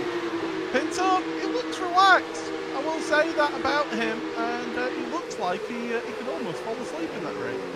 Yeah, again, we saw it with Lasse back, and the impressive jawline, by the way, on Lasse back as well. Just the calmness, and again, Diogo Pinto does exactly what he needs to do, and Johan Haaf gives a bit of a wry smile, saying, well, there's only so much that I can do if my competitor is going to do what he needed to do. Look how close they get. Through turn 7, onto the brakes into 8, and Haaf again looks the long way around. Oh, and this contact between the two of them. Lasse back is going to try and take advantage of all of this as well, but not able to get past Haaf. Haaf loses a bunch of time to Pinto in all of that, so that means that Pinto can feel a little bit more relieved, but there's just the slightest of contact between the two, and they were able to then separate. Fortunately, no positions lost in all of that, but it shows the fine margins that this championship has. Speaking of fine margins, 2 to go at the line, and Zach Campbell, that gap has come down at the front to tenths of a second. In fact, it's now the final lap here. I think Campbell's just managing his car right now, but he does look comfortable at the front. Yeah, I think, again, you said earlier that even though sometimes you may be teammates in association but rivals on the track, in the case of Coanda running 1 and 2 with 1 lap to go, I think should be no doubt that they are going to run in formation to the checkered flag, allow Zach Campbell to grab what will be his 3rd main race victory in his now 3rd year in this series. And, well, like I said earlier, Zach Campbell takes Imperial units back to the top of the Porsche Tag Heuer Esports Supercup. As we look, more moves being made, and let's say back having to go defensive there on Max Benneker. We've barely talked about Max through all of this race, but he's been quietly working his way up, and he's up into 8th place now after having a nightmare qualifying, able to get into the top 8 here in this main race. But the final few corners are coming up, and 3rd place, it's not over yet, but Biko does have 1 foot on that bottom step of the podium. Your leaders coming through into Sachs Curve for the final time here in this opening round of the Porsche Tag Heuer Esports Supercup 2023. And Zach Campbell, he's not relaxed yet, he's not celebrating it, he is focused all the way through the final corner. He gets a smile on his face now. He knows he's got the win, and that is a race win for the American across the line. Sensational stuff from Zach Campbell then to take the race win. Who's going to get this draw to the line then? That was Sonnen ahead of Kita and Mangan. Whoa. Literally half a tenth, and the big drama there at the end. Once you rejoin, we've got damage to both cars, and Marceno and Violate involved in that incident at the final corner. Yeah, so we're going to leave Hockenheim with the tempers already flaring, but let's head then, Paul, over to our post-race show. Yeah, absolutely. We'll give you your race results then in this opening week of the Porsche Tag Heuer Esports Supercup 2023. And it is the young American Zach Campbell who wins this one by half a second over his teammate of Charlie Collins, the young Brit, finishing in 2nd place. The Italian Alessandro Bicco finishes in 3rd place for Williams Esports ahead of Jordan Caruso, the pole sitter from the sprint race. Pinto, he finished 1st in the sprint race, he finishes 5th in this race. What a good start to the defence of his championship. Johan Haaf, Lasse Bach, Max Benneker, Jamie Fluke and Gustavo Ariel round out the top 10. Sonnen Kita, Mangan, Dan Beats with Sarika, who caused the incident at the hairpin on lap number 1. Vecchio with Nielsen, Stuckbeck, Webster and Job finishing 20th in the end in that race. And then the rest of your field with a couple that did not finish, with Salva Talons and Oskari Rin. Wow, what a sensational opening round of this championship. And let's have a look then, Arjuna, at what happened on that last lap around the final corner. Yeah, it was Quintin Violate and Simona Maria Marceno that were battling. We'll jump on board with the Red Bull car as they work through the final couple of corners. Bit of a block into the penultimate corner, turn 15. That opened the door for Marceno to throw a move to the inside. Maybe Violate squeezes him a little bit, but the end result is bumper cars being played in the very final corner at the Hockenheimring. That was Sebastian Job getting 1 place. And, well, Arjuna, take it away with our race winner. Well, Zach Campbell starts off on top. Zach, you and I were talking before the season started, and you were saying that you didn't know what to expect. You were hoping to grab some victories. Well, that's one checkbox already ticked off. Yeah, not too bad. A little better start to the year than last year. You know, qualified, I think, P14 and finished 21st last year. So, marked improvement, I think. No, but, I mean, it couldn't have gone any better. I mean, I can't say enough about having a teammate like Charlie Collins around, and how much we put in the last few days since there was an update to the car on Thursday, and being able to just grind it out, basically start from scratch and come back and have a 1-2 like this. It's something so special. I'm so pleased with everything today. You talk about your teammate, let's talk about the team, because you spent quite a bit of the winter over in Germany at the Coanda facility with a lot of the teammates. What was that experience like, just being able to be around that environment and get ready for another season? You know, I think, to be honest, being within the Porsche program for Virtual Le Mans Series, and being able to kind of come back to iRacing after that with a lot of new ideas in terms of procedures, in terms of really being able to just implement some of the things that I learned and be able to optimize our time this year. I think it provided huge benefits just for both of us. I mean, it made a huge difference overall. Well, Zach, congratulations on a great opening round. Still 9 rounds to go. We'll see you in 2 weeks' time. Yeah, thank you, man. We move over from Zach Campbell to his Coanda teammate, Charlie Collins. Charlie, Zach's already thanked you for being a great teammate. From your perspective, though, as you tried to chase him down in those final couple of laps, I've got to assume that the main thing you were thinking about was making it a VRS Coanda 1 and 2. Yeah, I mean, I'll be honest, I was just trying to stay behind Zach. Yeah, honestly, I think as soon as I got out in second, the car just felt really good. And yeah, I didn't think I was going to catch Zach. So yeah, I just focused on my driving really for the last few laps.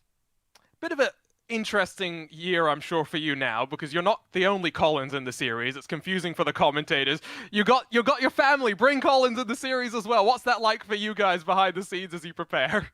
Yeah, it's pretty cool, I'll be honest. I don't know if there's ever been any brothers in the World Championship Series before, but either way, yeah, it's been pretty cool, pretty weird as well. But yeah, I'm hoping it'll kind of improve over the season. I think he's going to enjoy it. And hopefully no tussles on the track, I'm guessing, as well. Great opening weekend for you and the team, Charlie. We'll see you in 2 weeks' time from Magny-Cours. Thanks for jumping in. Cheers, guys. And then we'll jump on over to Alessandro Bico for the Williams Esports team. Gets his first podium in the championship. Alessandro, you must have a big smile right now. Yeah, I mean, I'm so happy. What was it like coming into this year, Alessandro? Of course, no longer a rookie. I think your previous experience in the championship, I think fair to say it was a bit tumultuous. You started off, though, in a great way, and now it will all be about the momentum and carrying it forward from here. Yeah, I mean, if we look, the last season, I couldn't say I could do this result. So, but I know I did a really good job in practice. We practiced a lot. We did a lot of work with the team. So, yeah, I need to thank all the guys. But yeah, I'm very happy. Finally, I got a good qualification.